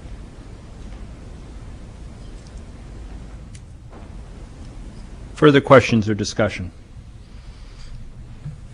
Thank you very much for your presentation. You're welcome. We now move on to acceptance of the minutes for August 16, 2010. We have a motion to accept. So moved. Thanks, Councilor Smith. Second. Seconded by Councilor Coviello. Discussion. Hearing none. All in favor? Aye. None opposed. It's unanimous. We now move on to the public comment session. This evening we have 19 speakers. Public comment session is typically set for 45 minutes, which allows 3 minutes per 15. But since we're so close, we're not going to mess around with the time, and you have your 3 minutes. I would ask for those of you that can deliver your message in less than that. That's certainly appreciated, but by no means necessary. And we want people to have their say. What I would ask is that you come forward, and we'll try to move along as promptly as possible so that we can have people queue up. I'll try to call the next name of the person as promptly as I can after a speaker is done so that we can get them to the stand. I appreciate your indulgence with respect to pronunciations or my inability to read your handwriting, but for the most part it looks like I can. And please state your name and address for the record, and we'll go from there. So our second speaker, or rather our first speaker this evening, is Patricia Taylor, 700 Woodbury Ave, regarding the ball field on Granite Street. Oh, by the way, I didn't say, but I will. Your 3 minutes haven't started. You're all right. The city attorney will be taking the time for each of you to speak, as many of you who are veterans of this know. At 2 minutes and 30 seconds, he will hold up a sign that indicates you have 30 seconds remaining. And at when you have finished your 3 minutes, he will hold up time, and it will also indicate thank you. So with that, we'll commence. Sorry. The Frank Jones Farm Neighborhood Association asks that you not allow a concession stand at the ball field. There are plenty of stores nearby that would be upset by a lack of business from the ball field. The Seacoast Variety Store right across the street, Rite Aid, Market Basket, and the restaurants that have takeout such as Panera, Wendy's, Applebee's, and Ruby Tuesdays. There should be no competition with local businesses. And who is going to clean this hot dog stand and lock it up and maintain it and empty its trash and deal with the resulting vermin that will be attracted to all that food? And who's paying for all this? Sure as shooting, our taxes will go up again.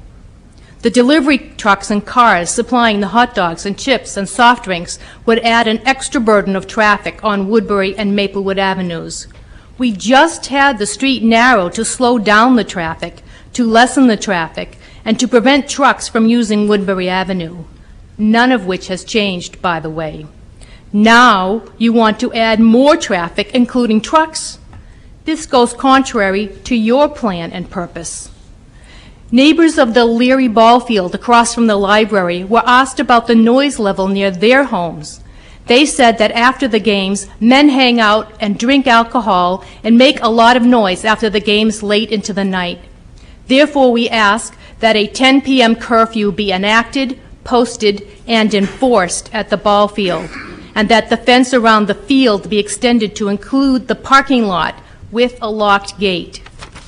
When we heard about the ball field, we thought it would be some grass and 4 bases. We did not realize that we were getting another Fenway Park. So, City Council members, by a show of hands, how many of you would like to have a ball field like this in your backyard?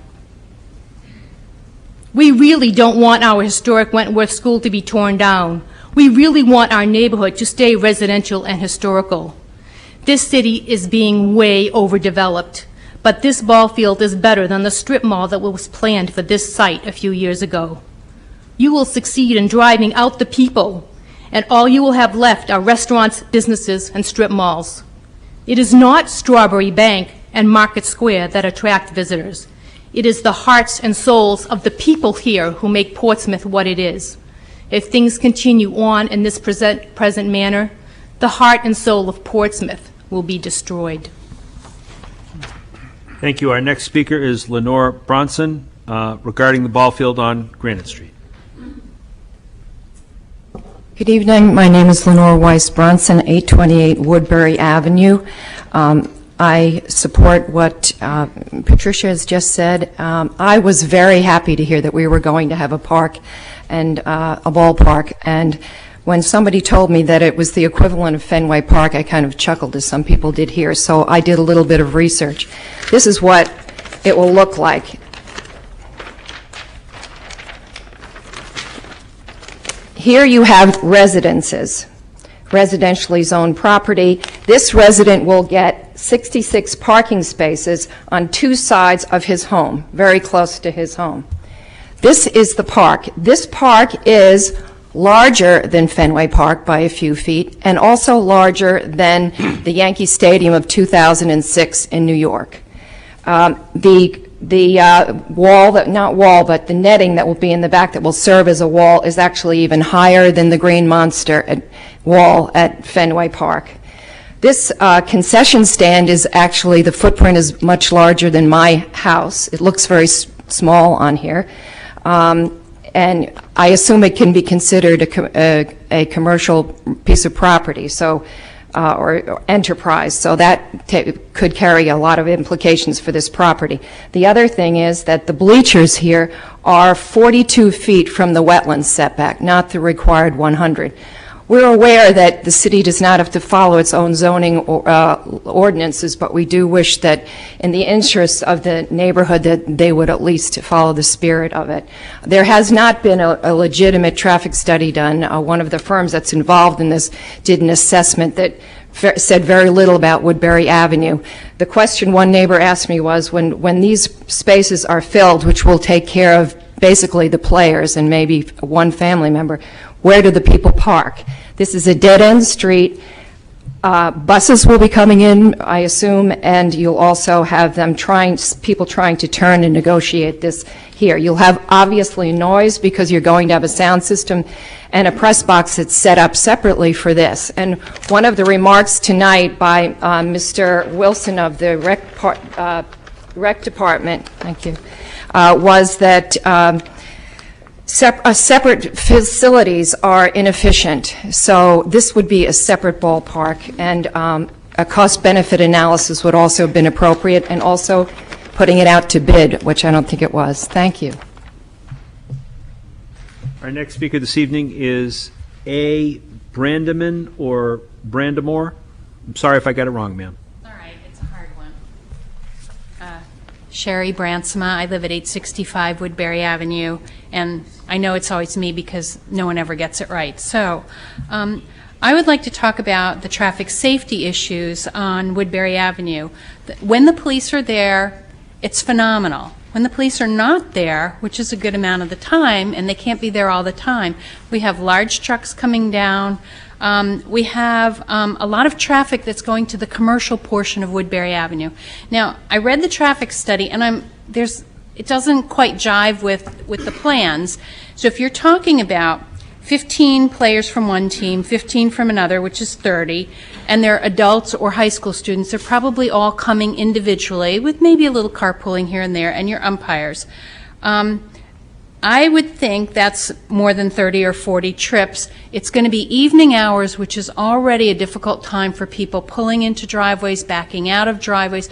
Almost all of the houses on Woodbury Avenue and Maplewood Avenue back into the street, those are small houses. There's not really a lot of space for you to create a circular driveway so you can turn around.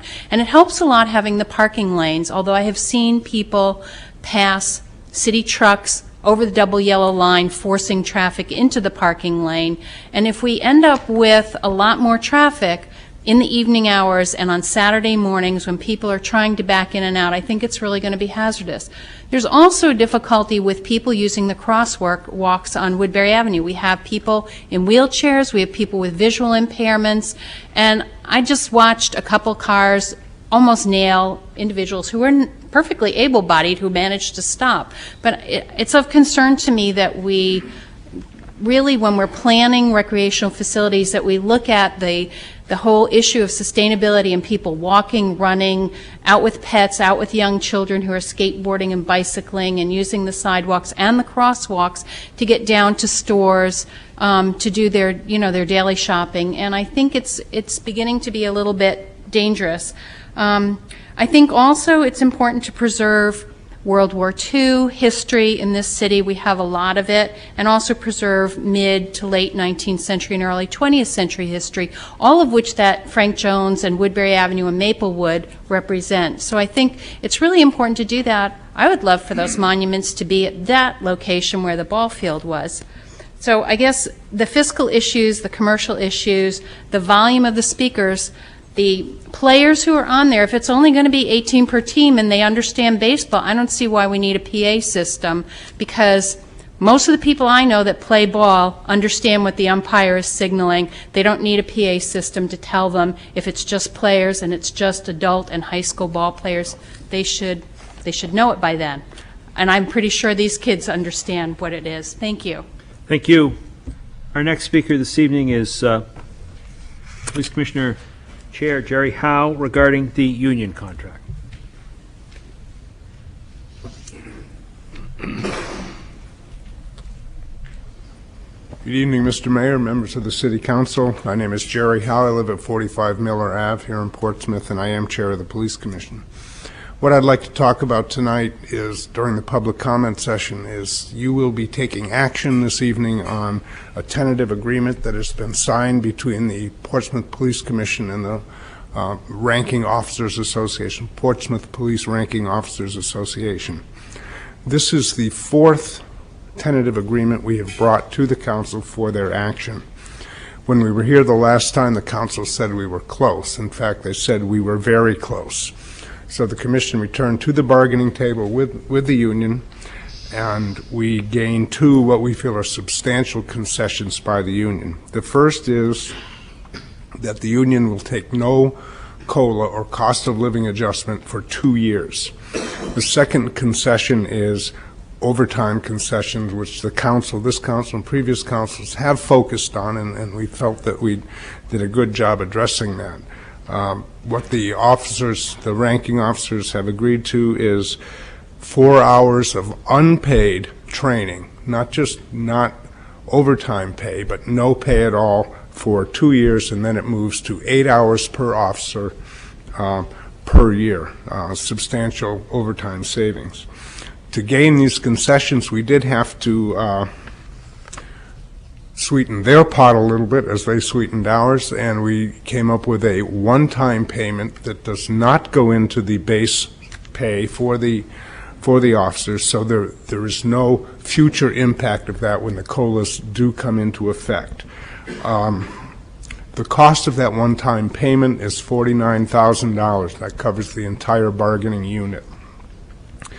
The police department, through good conservative management by the administration and by the ranking officers who manage the shifts, have allowed us to become very efficient, and we have returned to the city over $150,000 goes back to the city. Also, before that $150,000 was returned to the city, the commission kept $50,000 to pay for the review study that will be going on very soon. So that $49,000 does not come out of budget, but it comes out of money that the police department has returned. For these reasons, and for a number of other reasons which 3 minutes does not allow me to go into, I respectfully urge you to affirm and pass the tentative agreement with the Portsmouth Police Ranking Officers Association. Thank you. Thank you, Commissioner. Our next speaker is Eric Anderson regarding the union contract.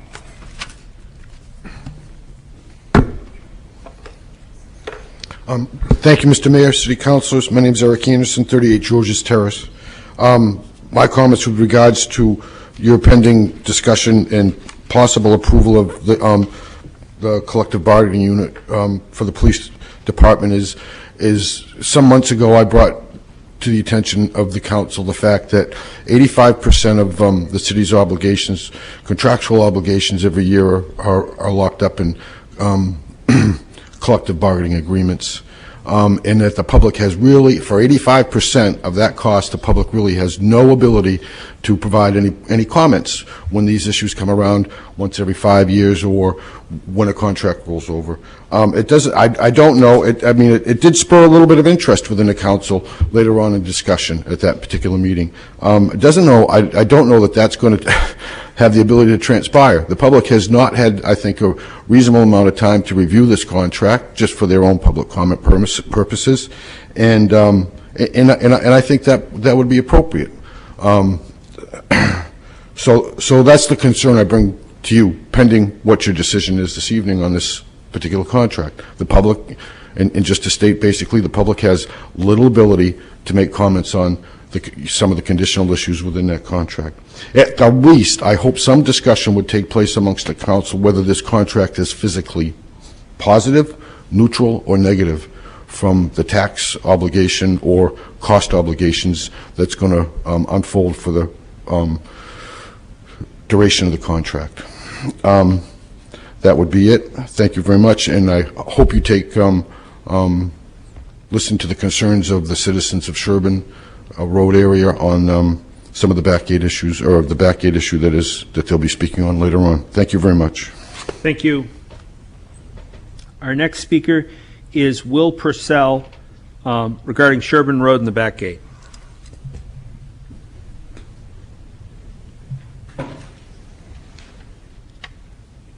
Good evening, councillors. I'd like to talk in support of the Traffic and Safety Committee, which has recommended that the back gate to Pease remain shut. I moved into the neighbourhood in 2007 with my wife, with a young baby at the time, and we've since had 2 more children. And we moved there because people told us how safe and how secure the neighbourhood was.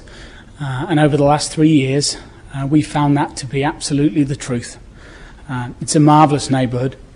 I've lived in England, New Zealand, another neighbourhood of Portsmouth, and none of those places come anywhere near to providing the safety and kind of a sense of well-being that comes in being in a neighbourhood where you feel at ease, and you witness that on a regular basis. We see children walking, we see children riding their bikes on scooters. Okay, we see mums and dads running around with strollers. We see people just walking around. That will be immediately threatened if the back gate is either temporarily or permanently opened. When it is left open, for whatever reason during the year, it becomes a raceway. Cars cut through at ridiculous speeds. Word of mouth in Portsmouth is obviously very good because people hear of it being open and they use that access. And that immediately decreases the safety and security within that neighbourhood. And ultimately, as a result, our children become more threatened. It's not as safe. And nothing should be more important than the safety of our children. And in this recent neighbourhood night out, the biggest concern that was mentioned again and again in neighbourhoods across Portsmouth was the speed in which cars race through their neighbourhoods. The geography of our neighbourhood has afforded us a great opportunity to have this wonderful, safe place to live. And I don't think there's a good reason to change that now. And therefore, I'd just like to reassess that I'm in total support of the Traffic and Safety Committee. Thank you very much. Thank you. Our next speaker is Julie Thurber regarding the back gate. Will kind of stole some of my thunder, but hello, I'm Julie Thurber, and I live at 515 Sherburne Road, where I've lived for 25 years. And it is, like Will said, a very, very special neighborhood where people walk safely and children play happily every day. I'm here to support the decision also of the committee to keep it closed. I kind of have a unique perspective, and that's why I'm standing here. Other than that, I wouldn't do it. Is that my house? I have a unique perspective to this issue, and that's from my living room sofa.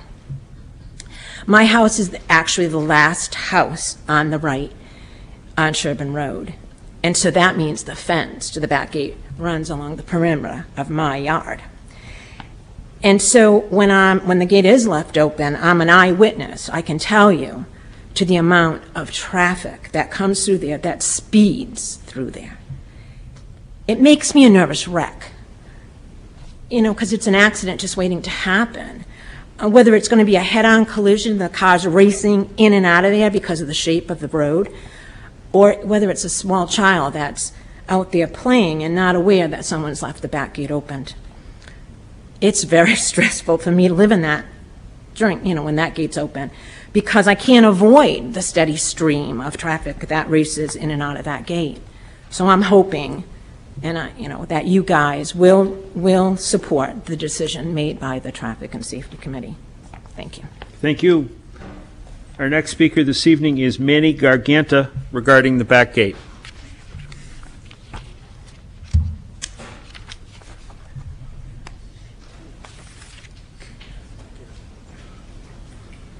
Good evening, Mr. Mayor, City Council. My name is Manny Garganta. I live at 471 Colonial Drive. I've had the great opportunity to live in Panaway, Colonial Drive, for over 42 years. Not one time that I've seen that back gate open unless it was controlled by the military. When we had the military there, that gate would stay closed after a certain time at night. I also work at Pease Air Force Base. I work at Pease Tradeport. And at night, when I come out, I go out to 33, hit the 3 lights to go back onto Sherburne Road. To open that back gate, you're going to use that as a pass-through because you would have people crossing through trying to avoid 3 traffic lights. It would become a major throughway. This is one of the reasons, a lot of the reason, the basic reason is to keep that place closed. We have kids that play there. It is a very dangerous situation when those cars come flying through there. And I've seen the gate open when the DPW forgets to leave it closed. People can spot that from the trade port. They just zip right through. Thank you very much. Thank you. Our next speaker is Martin Cameron regarding the World War I markers.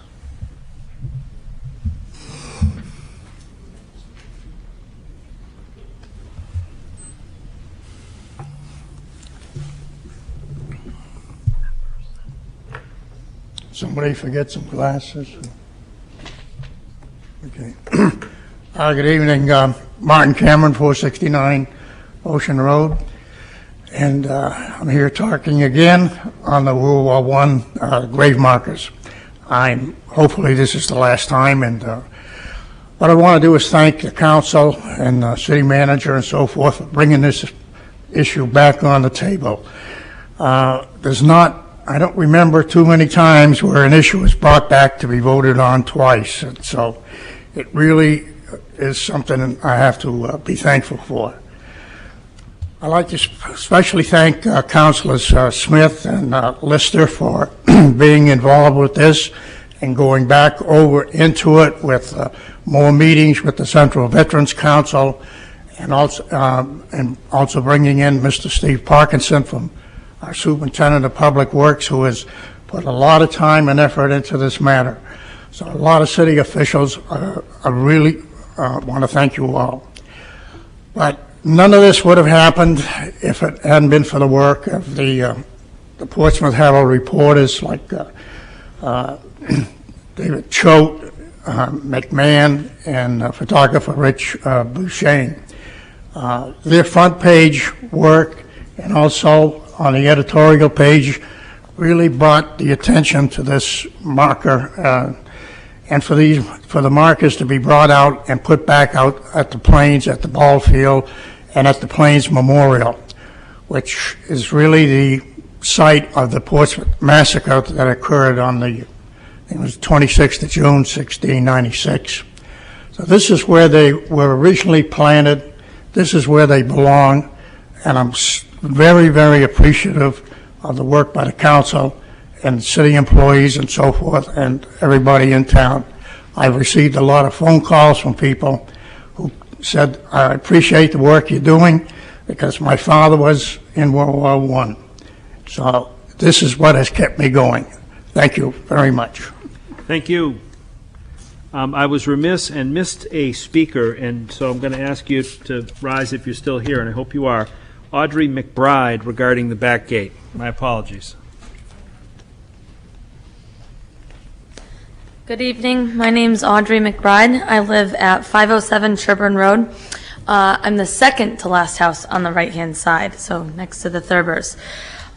I completely support the safety and committee. My husband and I completely support the safety and traffic report that they did to keep the back gate closed.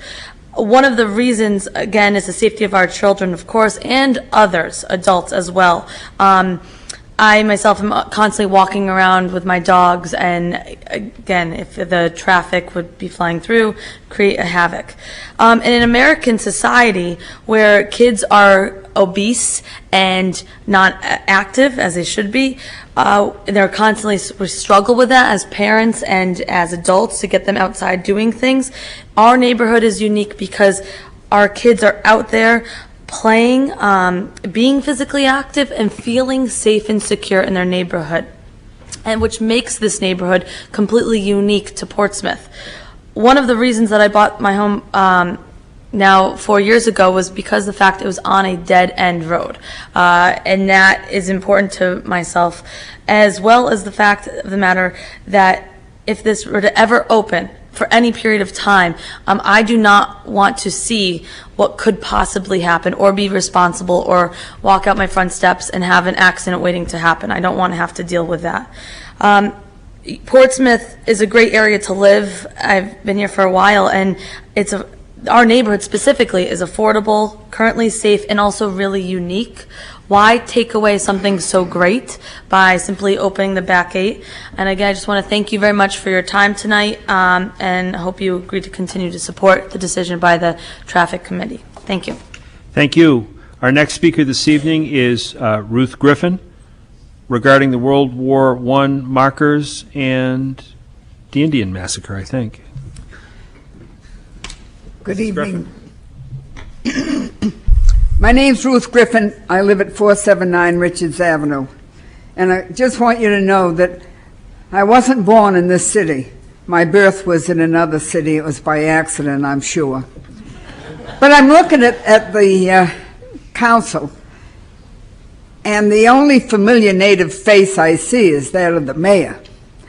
And I'm sure the mayor knows a lot about the history of the Plains and the Indian Massacre that Marty Cameron just mentioned.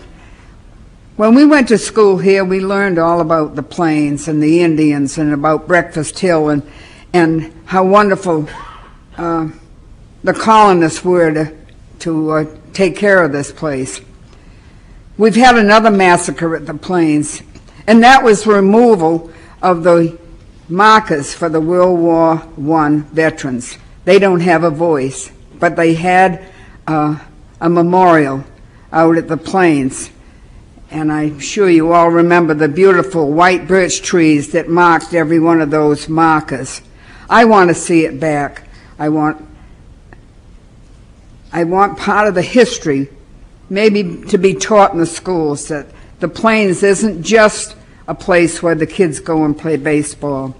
It is wonderful that we have that ball field, but it is also a memorial for days past, people who do not have a voice. I'm asking the council tonight to reconsider your vote on those World War I markers. Put them back where they belong and preserve part of history in Portsmouth that we all love. Thank you. Thank you. Our next speaker is Mark Brighton, regarding the union contract and the massacre, I think. My name is Mark Brighton, 285 Union Street. Speaking to the police in general, I believe that you folks do a good job protecting and defending. I also know that it is the duty and obligation of a union to maximize pay and benefits. Your union has done that very well. However, it is the duty of management when, in this case it's the council, when the citizens cannot afford it, to say no.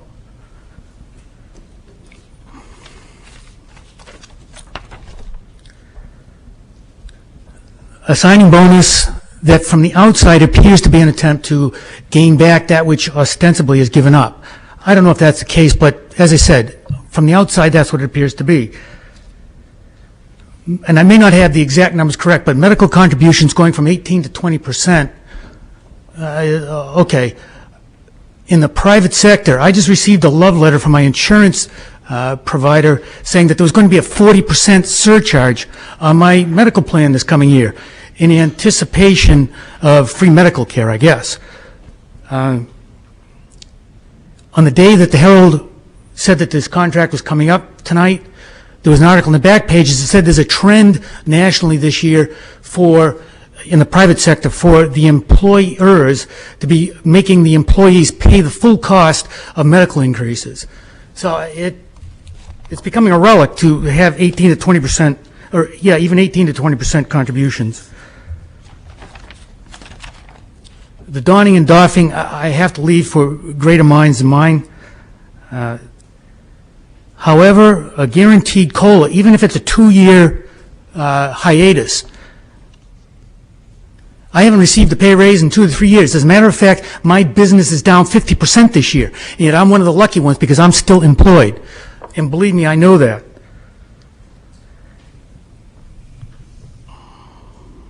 Lastly, addressing the council, it is unrealistic for those of us who are paying this bill to be expected to absorb these costs. I know that one commission member said that we have to give them something. I hope that was just said more in frustration than in what is real. The city, the citizenry can just no longer absorb this. So I please ask you to vote no on this contract. Thank you. Our next speaker is Bill St. Laurent regarding the Sherburne back gate closure.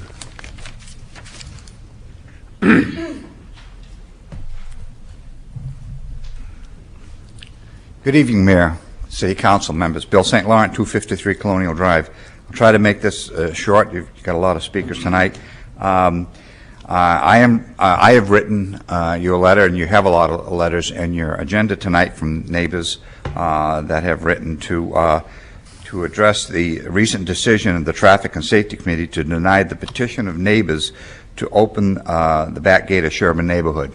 In making this rather short, as a longtime member of the Sherburne neighborhood, being the president of the association for many years, we also had a petition years ago in the 90s after the base closed, and we spent a lot of time. We had, I would say, probably 75 to 85% of the neighbors voted against ever opening that gate. And at the time, the council said that they would somewhat promise that this gate would never be opened, only in the case of emergencies. And the only thing I can garner from this now, there is no reason that has come up for any reason to open this back gate again. If something had come up that there was a legitimate decision that it would be to the benefit of the neighbors, I would say I would go along with it. But this has not happened. The neighborhood is the same as it was in the 90s and before. We value our neighborhood for the situation that we have, the unique situation we have. Even the police love our neighborhood because they don't have to come out there. They only come out there to patrol, but they hardly have to do that because they have very little problems with speeders coming through the neighborhood. So please vote with the decision of the Traffic and Safety Committee and keep the back gate closed. We have a number of people here that have come and will not be speaking. So at this present time, as I close, I would like the people who oppose the closing of the back gate to please stand. I'm sorry?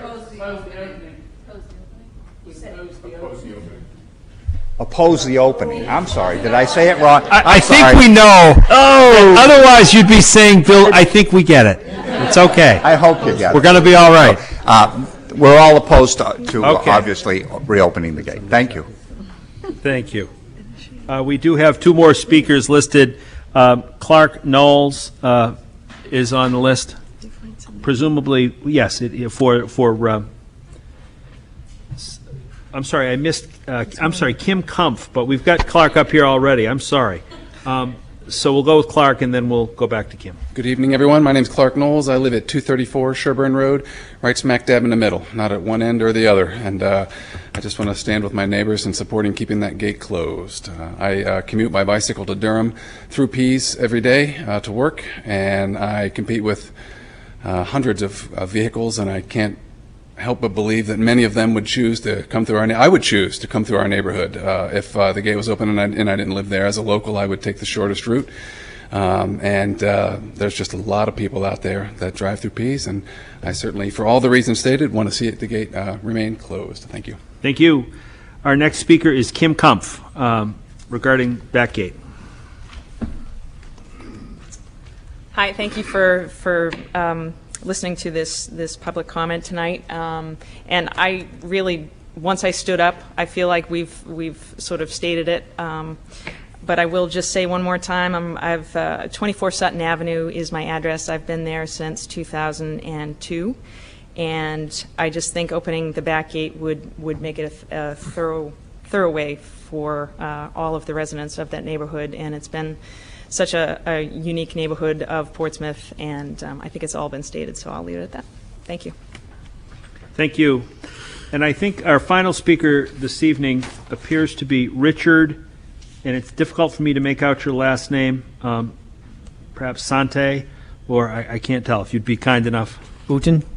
Fair enough. And, I know better than I, sorry. Good evening. I live at 200 Sherburne Road, and we moved back in 2001. We moved into Sherburne Road, and for the same reasons, we had a beautiful park, and we checked around, and we were told the same thing. The gate was not going to open. Otherwise, it was a nice neighborhood in Stratton that we might have moved to instead. But my wife wanted to stay in Portsmouth, and it allows our kids, we have 2 boys, 6 and 8, the freedom to ride their bikes where they want, where I know a lot of other neighborhoods in Portsmouth don't have that same freedom. And they love it, and we feel safe, so that, therefore we let them do it. And even at night, neighborhoods get together, some of the neighbors get together, and our kids will be playing, like flashlight tag's a big thing. And, especially at night, cars don't see that, but we don't really even have to worry about it too much because, once again, not being a throughway, it's a pretty safe area for the kids to play. So I'm also against it. Thank you. Thank you. And that concludes the public comment session. At this time, the chair would entertain a motion to move up. I'd like to suspend make the the motion, rules. suspend the rules. We have a motion to suspend. Do To we have a take up, second? Second. Second, Council Smith. Thank you. I'd like to take up an item under my name, which is the traffic and safety action sheet from traffic and safety meeting dated August 12th. And I'll make that as a motion. Could you please, okay, he's made a motion to accept. Well, first of all, we need to vote on the motion to suspend, so let's do that. All in favor of a motion to suspend? Aye. None opposed, it's unanimous. Councilor Smith, a new Thank motion. you. Yeah, I'd like to make the motion to accept the Traffic and Safety Committee meetings of August 12th. If I can have a second, I'll speak to it. Second. We have a second, Councilor Smith. Thank you. There is, as I always point out, there is nothing in here that requires an ordinance change, and I'd be happy to answer any questions on any of the items that came up to include on the Sherburne Road. I will go in a little detail on it. We did talk about it. There was discussion of having it open just during the period of construction. That wasn't the motion that was made. Did not pass. Construction period, it looks like, is going to be going on out there until sometime into the beginning of November. Mr. Parkinson, correct me if I'm wrong on that date. Around November, the construction period out there, give or take. And then they'll have full use of the bridge that's out there on Sherburne Road. Other than that, I have nothing else to add from the Traffic and Safety Committee.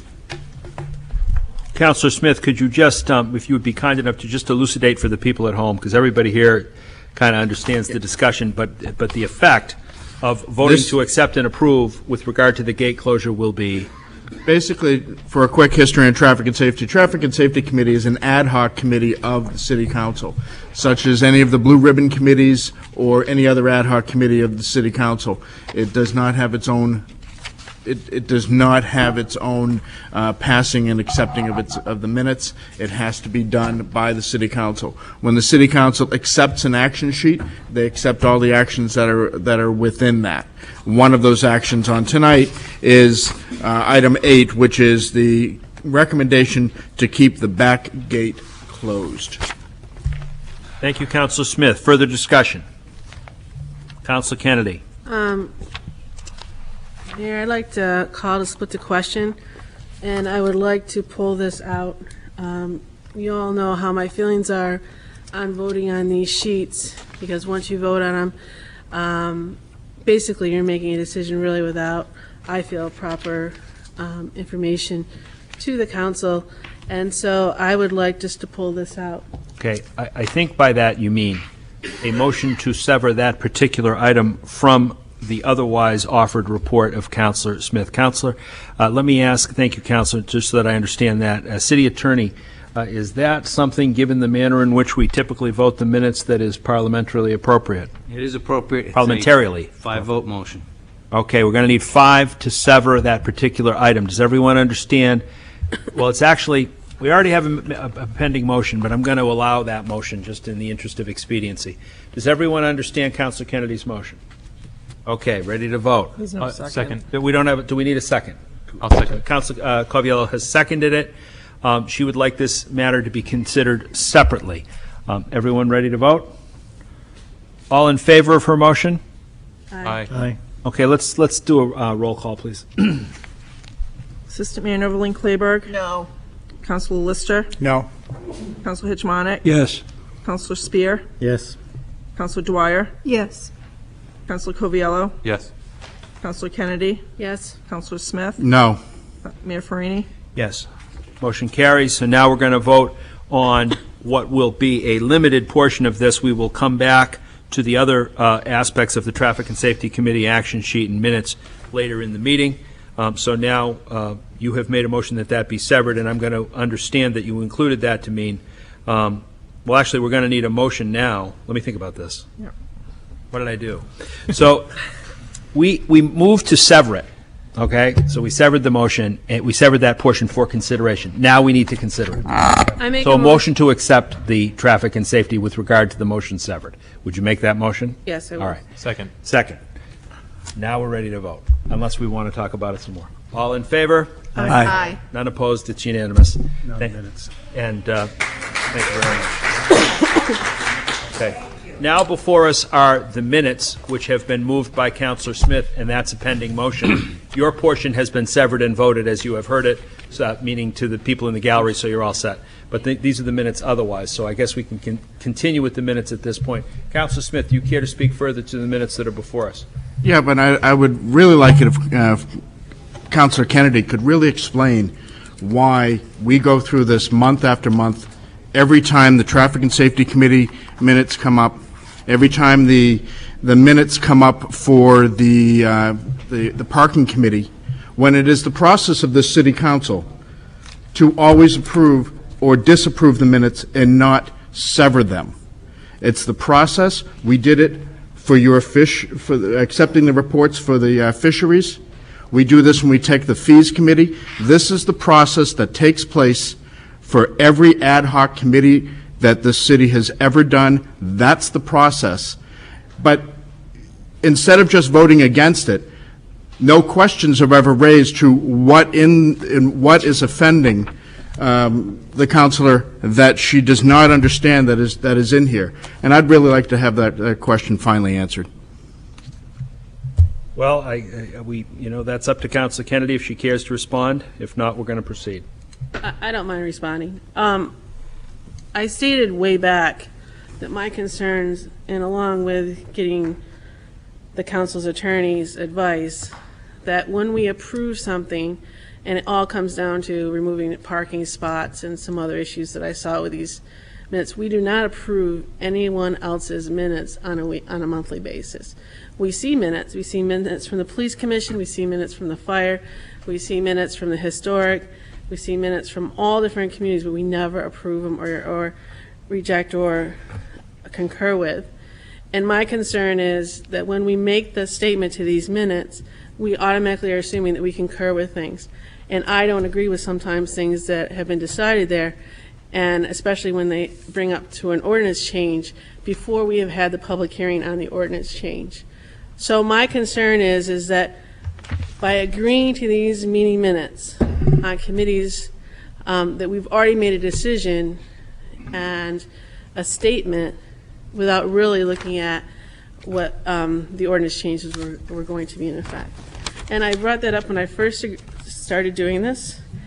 I talked to the city attorney about it, and I still feel that way, that when we agree to these meeting minutes, we're agreeing to what's in them, and I'm not comfortable doing that. We have the minutes pending before us for a Can I vote. continue? Councilor Smith. Thank you.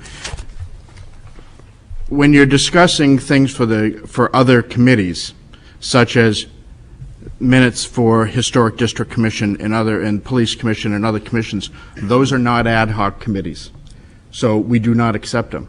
Also, within these minutes, whenever we have something that would require a pending ordinance change, just by approving the minutes does not accept that ordinance change. You still have to go back, write the ordinance, and have the 3 readings before council. So to really disregard the hard work that Traffic and Safety puts into it, and the Parking Committee, these people spend a lot of hours and dedication month after month after month. And the reason why you see these minutes every single month is that these 2 hard-working committees bring their meeting minutes here every month. There's a lot of work that goes on here, and it's frustrating as chairman of these two committees that it's just a no vote without ever asking what issue in here there's a problem with. You didn't have a problem with the decision that came out of number 8 today, but yet you still had no questions about it.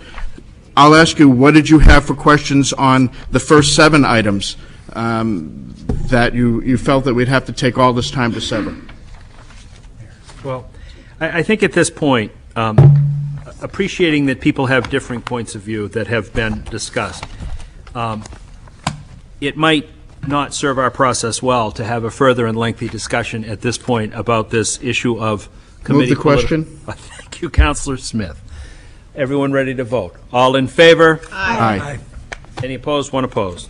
We now move back. Mr. Mayor, Assistant Mayor Nobeling Claiborne. I'd like to make a motion that we move item 11, where is it?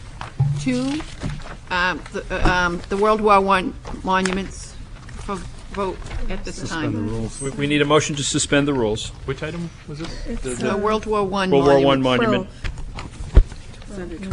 Second. We have a motion, we have a second to suspend the rules. All in favor of the motion to suspend? Aye. None opposed, it's unanimous. So it's item 2 under city manager's items which require action. John, do you care to speak to it? Thank you, Your Honor. I think a lot has been discussed relative to this matter. My memorandum is pretty well self-explanatory.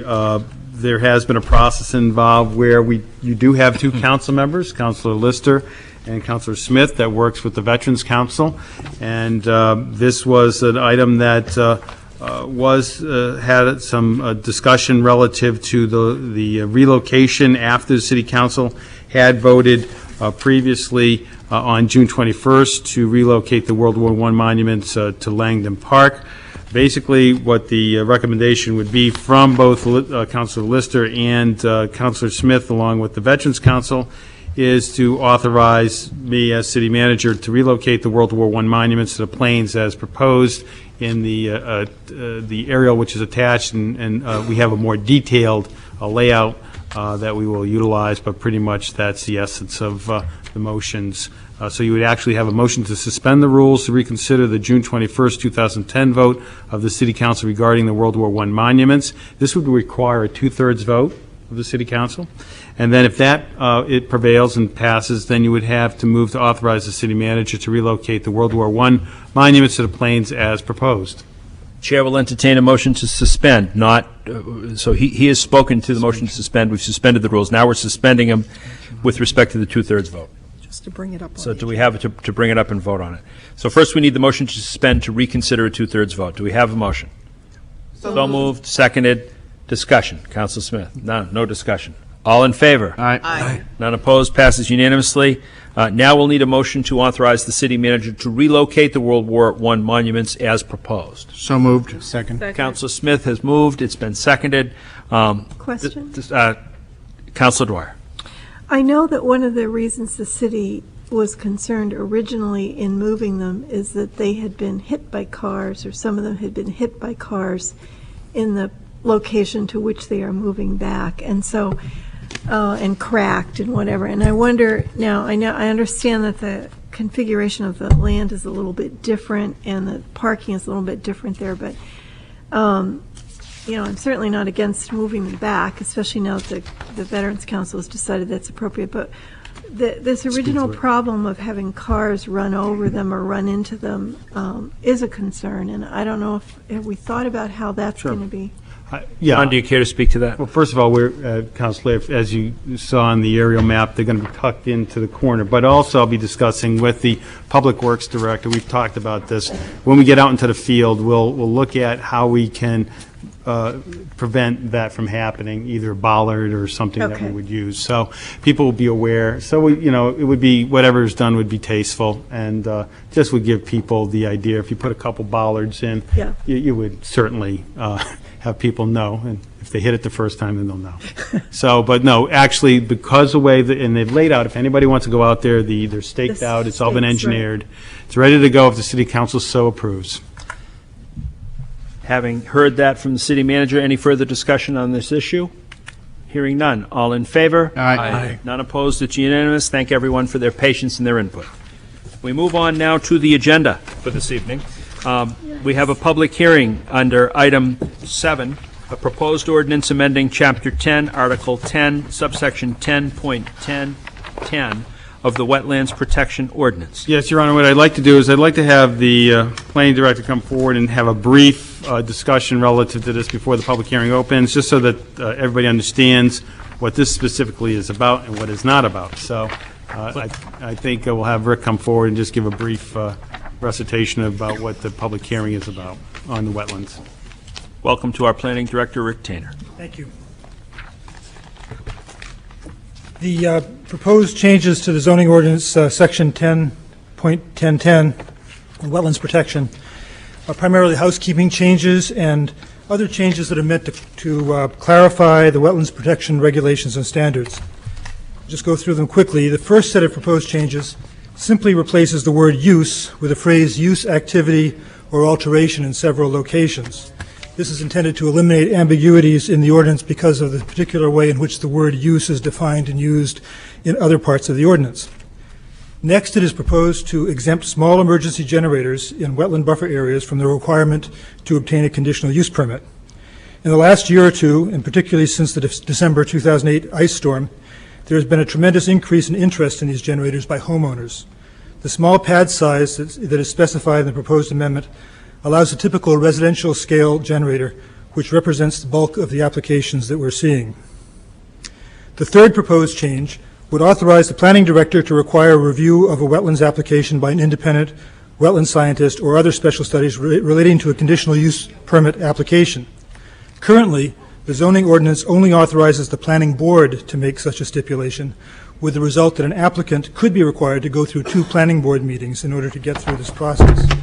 By making this change, this should avoid undue delay in reviewing and granting a conditional use permit. The fourth proposed change would update references to documents providing standards for stormwater management best practices. The New Hampshire Stormwater Manual was published in December 2008 and will be updated as new information becomes available. A stakeholders work group is currently reviewing requirements for meeting some of the provisions in the manual, and the manual is planned to be updated based on the recommendations of that work group. It is recommended that a reference to a 2002 report on innovative stormwater treatment technologies be replaced by a reference to this newer and more comprehensive document, which is now the standard reference in the state, and that the provision refer to the latest edition of the manual rather than to a specific date. The final proposed change would make 2 individual changes to a table concerning vegetation management in the wetlands buffer area. First, it is proposed to delete a reference to an inland wetland greater than 5,000 square feet in area. This was a holdover from an earlier draft of the revised zoning ordinance, which should have been deleted prior to enactment. The actual minimum area for jurisdictional wetlands is now 10,000 square feet, so the reference to 5,000 square feet has no effect and only raises questions. And the second part of this change is to specify the depth of the vegetated buffer strip and limited cut area for a tidal wetlands. When the revised ordinance was adopted, the State Comprehensive Shoreland Protection Act had specific standards for these areas, but these standards have been replaced by a more generic guidance, and it is therefore recommended that the zoning ordinance have standards for tidal wetlands that are consistent with those for inland wetlands. Finally, it is important to note that these changes in the zoning ordinance have nothing to do with the designation of prime wetlands, which has been discussed in prior meetings. That designation is outside the zoning ordinance and would not be affected at all by these proposed changes. Thank you, Rick. Thank you for the presentation. At this time, having heard that, we're going to go forward with the public hearing. The rules for the public hearing are as follows. Once I open the public hearing, people have 1 opportunity to speak. They may speak as long as they wish. And after that, the next person can speak. Please state your name and address for the record. The speaking with the public hearing has to be targeted at this particular ordinance, which is under consideration by the City Council. Additionally, we have ceased the practice of calling 3 rounds in the public hearing, so you can speak as long as you want in the first instance, but that will be your opportunity to speak. With that, I will open the public hearing, and if anyone wishes to come and speak, please rise and come to the podium. Seeing no one rise to speak regarding the public hearing, I will now close the public hearing unless someone has a late urge to speak. Seeing no one rise, now close the public hearing. We move on to approvals of grants and donations. The first is item 8A, acceptance of a donation from Patricia Lanciani regarding the memorial bench in the amount of $1,250. Mayor? Yep. I'm sorry. Do we have to say the motion to? It's coming up. That comes up later in the agenda. No, you know what? That always, I feel the same way. That happens to me every time I read it. I say, why aren't we moving it now? But we don't. So we're going to move that later on because that's our time-honored procedure. So with that, we'll entertain a motion to approve and accept a donation for the memorial bench. So moved. Second discussion. Hearing none. All in favor? Aye. None opposed. It's unanimous. Item B. Acceptance of the following grants to the Portsmouth Police Department. $226,938 from the Office of Justice Programs to fund the Internet Crimes Against Children Task Force Program, and $1,000 from the Henry M. Frechette Memorial Fund for the general support of the Portsmouth Police Explorer Cadets. We need a motion to approve and accept. So moved. Second. We have a motion. It has been seconded. Discussion. Council Kennedy. I just want to thank the police department for applying for these grants, and I'd like to say that this is something we ask for people to do, that you apply for them, and I want to commend you and thank you for doing that, and I'm sure the citizens are very happy that the money is coming from grants. Thank you, Council Kennedy. Further discussion? Hearing none. All in favor? Aye. None opposed. It's unanimous. Item 8, C, but it's actually a B, but it's really a C. Acceptance of grant for household hazardous waste collection. We need a motion to accept the $4,005 DES grant for the purpose of household hazardous waste collection. So moved. We have a motion. Do we have a second? Second. That's going to include within it the authorization for the city manager to approve any contract. All in favor? Aye. None opposed. It's unanimous. Consideration of rules and resolutions and ordinances. Item A, second reading of proposed ordinance amending Chapter 10, Article 10, subsection 10.1010 of the Wetlands Protection Ordinance. This would be a motion to pass second reading and schedule a third and final reading for the proposed amendment to the zoning ordinance as presented at the September 20, 2010 City Council meeting. Do we have a motion? Now I move it. Thank you, Councilor Coviello. Please let the record show that he made the motion. Second. We have a second. All in discussion.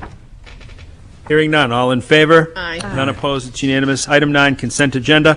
We would need a motion to adopt the consent agenda. There are two items. The first is a letter from Eric Anderson, New Hampshire Commercial Fishermen's Association, requesting permission to hold the second annual Fish and Lobster Festival on Saturday, September 25th, 2010 at Prescott Park. We need a motion to move to the city manager with power. Isn't this consent? I'm sorry. Councilor Smith, thank you for pointing that out. The second is a letter from Marcy Silvestro, a safe place requesting permission to hold a candlelight vigil on Thursday, October 7, 2010, from 6 to 7 p.m. at the Vaughan Mall. Move to accept the consent agenda. Thank you, Councilor Smith. We have seconds. Discussion. Hearing none. All in favor? Aye. None opposed. It's unanimous. Next, item 10A, a letter from Peter Laughlin, Chair of the Mayor's Blue Ribbon Committee on Trees and Public Greenery, commending street improvements at intersection of Market and Deer Streets. Do we have a motion? So moved. Motion to accept and place on file. Is that acceptable to the maker? Second. It is. Second. Discussion. Hearing none. All in favor? Aye. None opposed. It's unanimous. Item B, a letter from Roland T. Palmetier, Vice President of Central New Hampshire Model T Club, regarding the Model T Ford Club Tour of September 18, 2010. Do we have a motion for consideration of this item? Move to city manager with power. Second. Thanks, Councilor Smith, and thanks to the second discussion. Just if I City might manager. clarify this, this would be typical, what we're envisioning, the 7 to 15 cars will be closing the Pleasant from Porter to the square for just an hour or two so they can park in that area, make it a lot easier on everybody. So that's how we'll proceed with it. Okay, so just remember that Henry Ford said when they were all made black, they can have any color they want as long as it's black. There it is. So we have a motion pending. Any further discussion? Hearing none, all in favor? Aye. None opposed. It's unanimous. Item C. Letters in opposition of opening the back gate on Sherburne Road. And they are, I will list them for you: Barbara Wheatcraft and Billy Scritchfield, Audrey and Josh McBride, George and Julie Thurber, Jennifer Locke Fahey, and Bill St. Laurent, and William and Perry Purcell. Do we have a motion to accept and place on file? So moved. Second. Thank you. We have motion seconded. Discussion. Hearing none. All in favor? Aye. None opposed. It's unanimous. Item D, a letter from Tom Morgan regarding the middle school parking at the Junkins Parrot lot. Does anyone care to make a motion? Motion to accept and place on file, and if I may comment. All right, we got a motion to accept and place on file. Second. We have a second. Council Coviello. Thank you. I just want to let Mr. Morgan know and the public know I received his letter, and we actually do read these things and do research on our own, and I asked the city manager for a copy of the report, and there were some confusing things in there for me. Mr. Morgan brought up some great points, and as I said, I was confused, so I contacted the chair, the co-chair of the JBC, Councilor Dwyer, and she really cleared up a lot of the confusion, and I thought maybe if she wouldn't mind helping out tonight and explaining some of the problems that Yeah. numbers. Yeah. Councilor Dwyer. For the and I thank Councilor Coviello for asking me in advance. The Mr. Morgan has made an understandable mistake in his letter, because many people have been making this mistake, which is to count the number of parking spaces needed at the middle school as if we only needed spaces for teachers, and that we didn't need space for the principal, the librarian, the library assistant, the nurse, the cafeteria workers, the 17 paraprofessionals, etc. I was going to read all of their names, but you probably don't need that at this hour. But I do have a copy of the staff list for anybody who would like it. It adds up to 94 current staff members, plus the need for 4 handicap spaces, given the amount we have. And I take the time to do this because even our parking consultants made that mistake, as have many folks, as they look up, who are the teachers at the middle school, and they see the names of the teachers, but they don't think about the rest of the staff that it takes to run a middle school. You can always find that in your budget books, by the way, because for budget we account for everyone. So I hope that this will clarify that. I've received a number of quite cynical letters around this, saying that we will never have more than 60 staff, and et cetera, et cetera. Well, we have 94, and that may be too many from some people's perspective, but we have to park them somewhere. So hopefully the paper might pick that up, and we might get that clarified. Thank you. Thank you, Councilors Dwyer and Coviello. We have a motion before us to accept and place letter on file. Any further discussion? Hearing none. All in favor? Aye. None opposed. It's unanimous. Now to the reports and communications from city officials, city managers, items which require action. Item 1. Thank you, Ryan. Your Honor, the first item is a proposed tentative agreement between the Portsmouth Police Commission and the Portsmouth Police Ranking Officers Association. This time I'd like to have Tom Flygar, the city negotiator, come forward and just run through the proposal which is outlined in my memorandum. And he can probably touch on some of the more the salient parts. I believe Commissioner Howe has already touched on some of those, but I think it's important for those that are watching and in the audience that he review the agreement. Attorney Flygar. Thank you. This tentative agreement follows the familiar architecture of the other agreements that have been before you in the past 2 years. It's a 6-year agreement. The COLA mechanism is a rolling 10-year COLA average. This tentative agreement was reached on June 16th, so the bargaining unit was eligible for a COLA increase effective that date, which was 2.98%.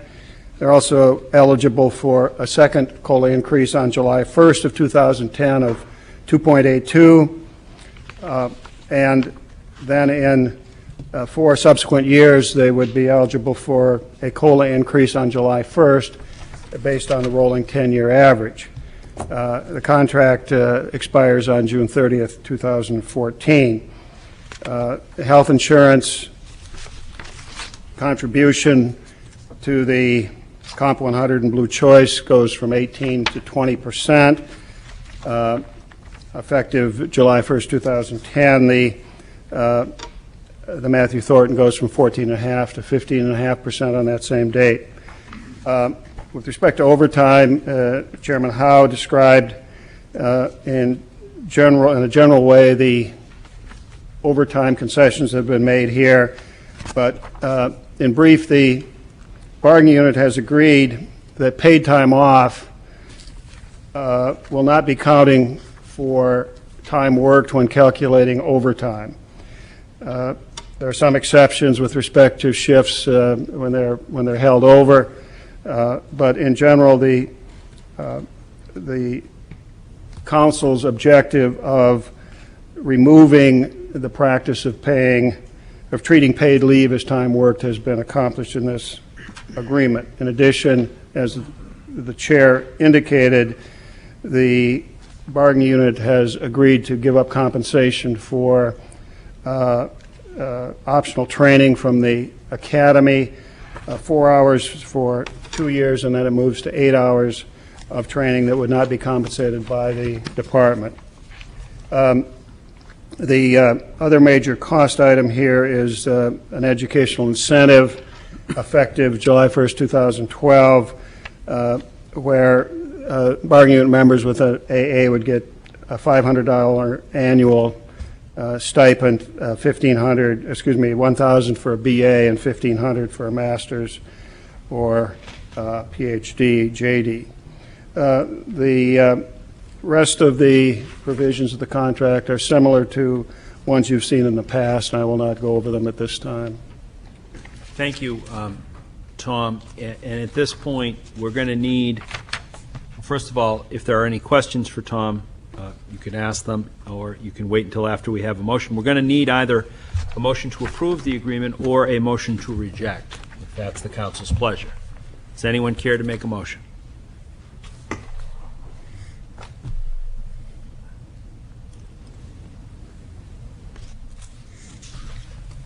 I'll make a motion that we reject. If I get a second, I'll speak to the motion. We have a motion to reject that has been duly seconded. And Councilor Hetmanik, you wish to speak to your motion?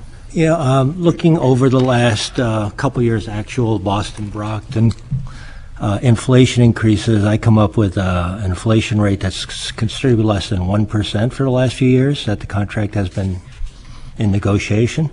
And this contract provides 2 COLA increases plus a lump sum payment. And the first year's cost is well over 5%. I think in this current economy, that's more than I can approve. I might be more sympathetic to the lump sum payment if there had been rapid cost inflation, but there hasn't been. So I can't understand the reason for the lump sum.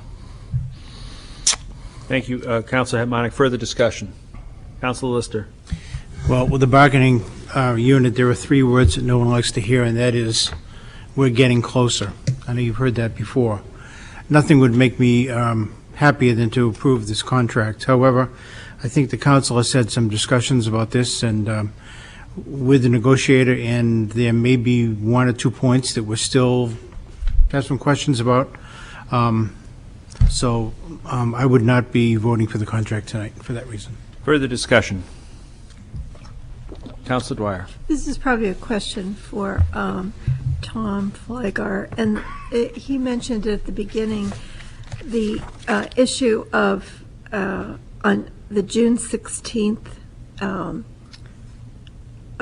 approval or whatever would have allowed for the COLA for FY10 plus the COLA for FY11.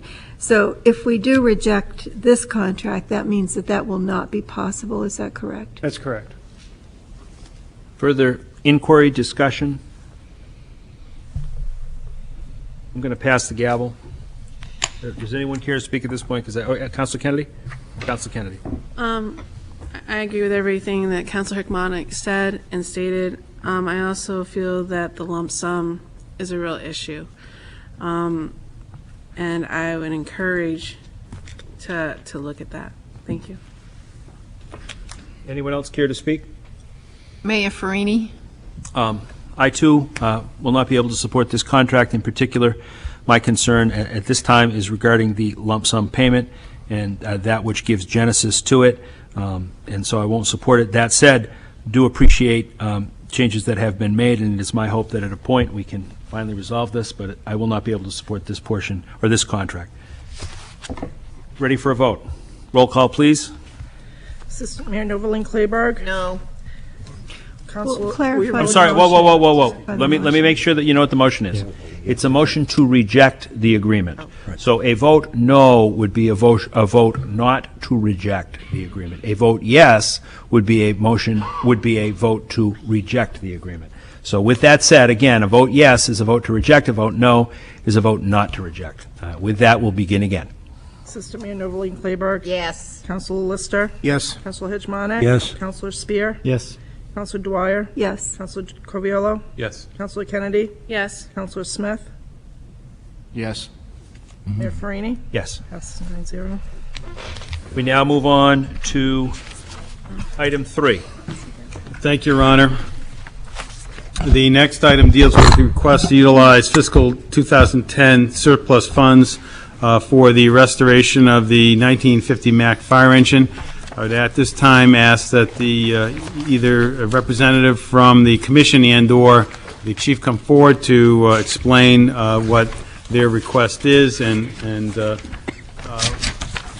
what the specific result would be if the city council were to authorize this. My apologies. This is a letter dated September 1 from Lawrence Yurden, President and CEO of Strawberry Bank, but that was provided to me now, and I break with our usual practice of passing out letters. We would like to have you have them in their packet, but this is reasonably self-explanatory, and I think the Chief Leclerc will utilize that in his offering, and if so, please go ahead, Chief Leclerc. Good evening, Mr. Mayor and members of the City Council, and thank you for the indulgence on the letter. We just received that. That's why it was not in your packet. This project is working to restore the 1950 Mack fire engine that served the city as Combination 1 from its purchase in 1950 to 1977. Since that time, it's been in limited use or for the past 10 years in storage in the storage barn next to City Hall, where it sat neglected for about a decade.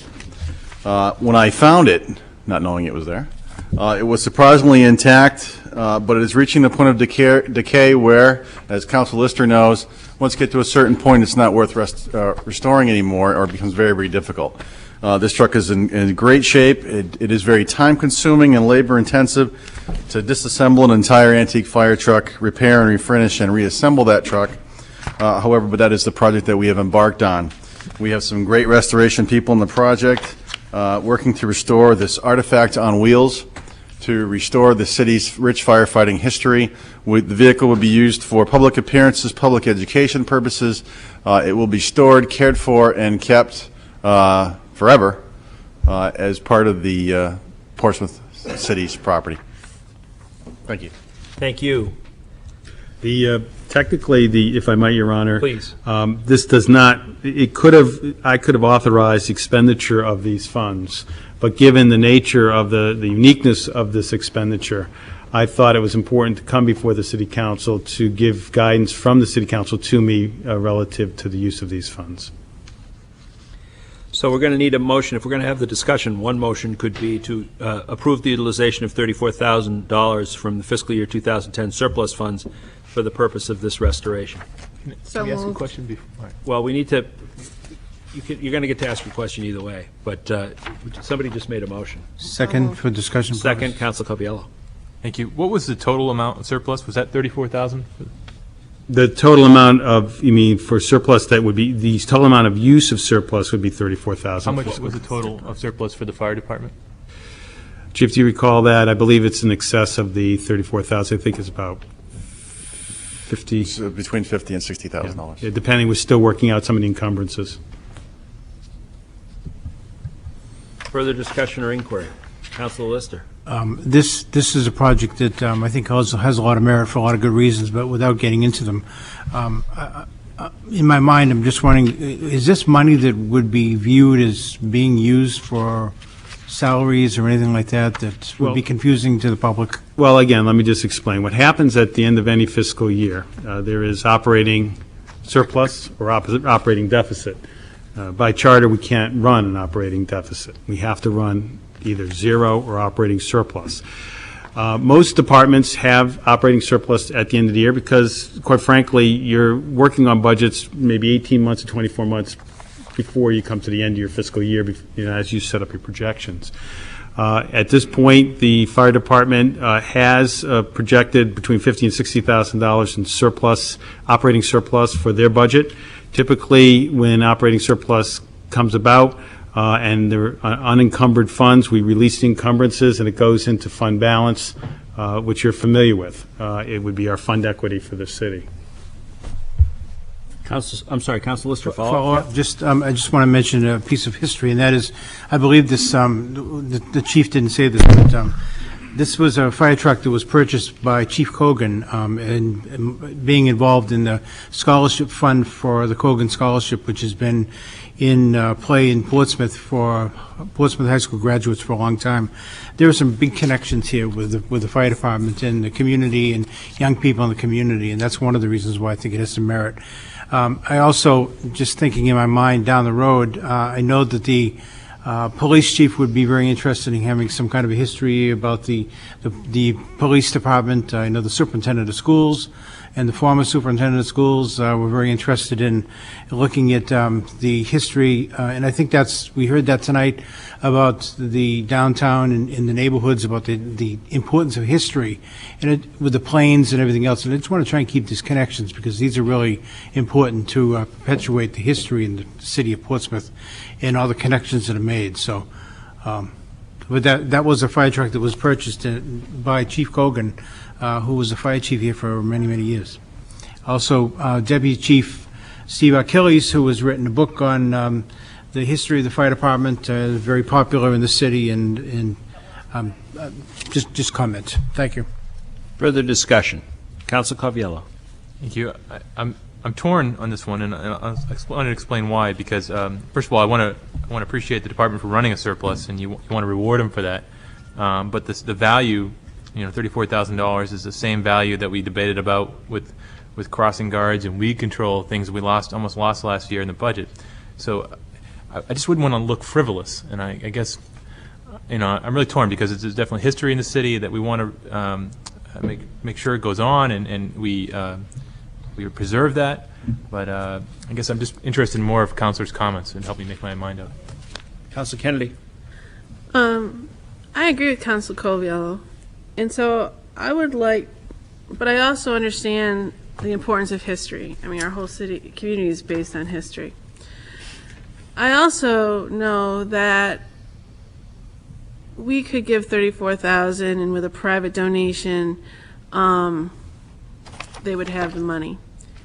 But I also think there's something about people raising money for something to keep it going and keep it a memory. And they take part of it, that Boy Scout or student in our public schools who raise money to save the fire truck. And then they will continue to learn the history, and they will continue to keep that fire truck going after Chief LeClaire leaves. So I would be in favor of amending the motion to give a contribution. But I would also encourage that we have a fundraiser and maybe go to our public schools and look at this as an educational experience, like Dr. Lister has said, and talk about the history and see how we can raise the others. So I would say that I would like to see us give $10,000. So I'd like to amend the motion to $10,000 and our support to this endeavor. But let's see how we can raise the other funds as a community. Okay, so we have a motion to amend to make the donation be $10,000 with the intention that the rest be done through a fundraising effort expressed in a variety of ways. Do we have a second with regard to Second. That? We have a second with regard to the motion to amend. Discussion on the motion to amend. Councilor Spear. Is the fire truck currently owned by the city? Yeah, the fire truck, yes, sir. It is owned by the city. The ownership has never lapsed. It is a artifact that belongs to the city and will continue to belong to the city. Okay. I guess I'll just comment on the amendment. I'm sympathetic to all the comments on this side of the table, and I don't want to feel like I'm haggling, but I think a lot of times when you have these types of projects, what I've seen commonly done is a matching type thing. So I'm thinking more along the lines of $25,000. I don't know how to do it, like it's not an auction here but anyway, that's where I am with attitude, so. I hear the you, chair can handle there. it. We have a motion to amend that's pending. We're not going to have a motion to amend the motion to amend. Right. So, hearing your comment, perhaps we can deal with this motion to amend and address it. I do have a question for the chief. Chief, what would the value of that engine, because I don't think they make Mack trucks anymore. No, so the Mack fire trucks has gone out of business. Yeah. What would be the value if it was restored? The value on the open market varies with antique fire trucks. The value is to the community that owns it. Obviously, if someone were to find it on eBay, they might not want to spend any more than $20,000 for the truck because it has no value to them other than just another antique fire truck. But where it was ordered by Chief Cogan in 1950 and has stayed in the city ever since, and is a very unique piece of fire apparatus, being a Mack Model B85, I would hope that the value to us, I know the value to me and the value to the fire department is immeasurable. Yeah. Further, Councilor Dwyer. I'm not going to speak to the value of Mack trucks, but I think we should take care of things we own. And I think that goes for buildings. I think it goes for equipment. The fact that we have continued to have this, we should restore it so that it is not something that's just in a surplus piece of equipment in a garage, or not have it. So I think it's a good use for the dollars. I do, and maybe outside of this, because this also applies to the police department's use of surplus dollars, is just to have clarified this concept of surplus dollars at the end of the year and authority for them, because I thought the authority rested really with the department. At the end of the year, we technically, under the charter, the city manager has the authority to freeze expenditures if he deems it appropriate. At the end of the year, what I do is I work with the department heads to determine where they're going to be on June 30th, because not every budget's going to come down to zero. Basically, they're either going to be, in the last quarter of the fiscal year, departments work very closely to make sure they maintain a positive fund balance or positive surplus in their department. At the end of the year, what happens is, because they've held off in the fourth quarter, there may be expenditures that can be encumbered prior to June 30th that they've held off on because they want to make sure that they're in the positive, because under the charter, it's a violation of the charter to go over your budget. So what happens consequently, I work closely with the police department, the fire department, the finance department works closely with them to track their expenditures in the fourth quarter of the fiscal year. As we get closer into June 15th or thereabouts, we will know what are typical expenditures. These are not what would have been typically expended in that fiscal year. For example, the study would not have been a typical expenditure. That was not anticipated. But on the other hand, there may be ammunition that they've held off on buying. That is a typical expenditure within the police department. So we would then encumber on June 27th or whatever that amount of money to purchase that ammunition that they held off on buying because they weren't sure as to the outcome of their budget. Same thing with the fire department, similar types of expenditures. Councilor Dwyer. Well, but just a question, because I really do want to understand this fully. The fact that we only approve their bottom lines and not their line items in a budget, should they have been confident that they were going to have a lot of money left this year, would they have had the authority to simply expend it on this restoration, or is that not appropriate? That's what I want to know, John. In my mind, and I would have to refer to the city attorney, I believe I have the authority to reject there at the end of the year, but I would defer. Sure. The charter specifically authorized transfers within line items of a department budget with the approval of the city manager. If the transfer were to be between departments, it requires the approval of the city council. Okay. And that would be, in the event that would be a situation where we know that we have an over expenditure in a department, we'd have to come back to the city council for that approval. And, I want to say something. The department heads are great. I mean, the police department, fire department, public works, nobody's out there trying to find ways to spend money at the end of the year. Right. But the fact of life is sometimes you have more snow than you anticipate or less snow, or sometimes you have more overtime because of a violent crime that happens. So department heads have been very good about it, and I don't want to I think it's important to recognize that, you had $50,000 left over, so we should take $50,000 away from you next year. I think that's the wrong message to send.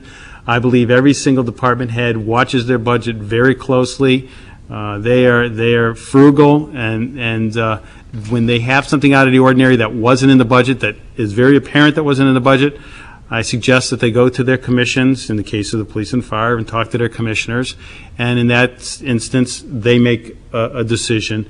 And if it's out of the ordinary, such as this, I preferred, and I suggested to the chief that he come here because it's important that the council weigh in on something like this. Thank you for that explanation. We have pending Councilor Kennedy's motion to amend. So people who are speaking should speak to that motion to amend. If they're going to, we'll go with Councilor Smith and the Assistant Mayor. Thank you, Max. My question's for the chief regarding fundraising.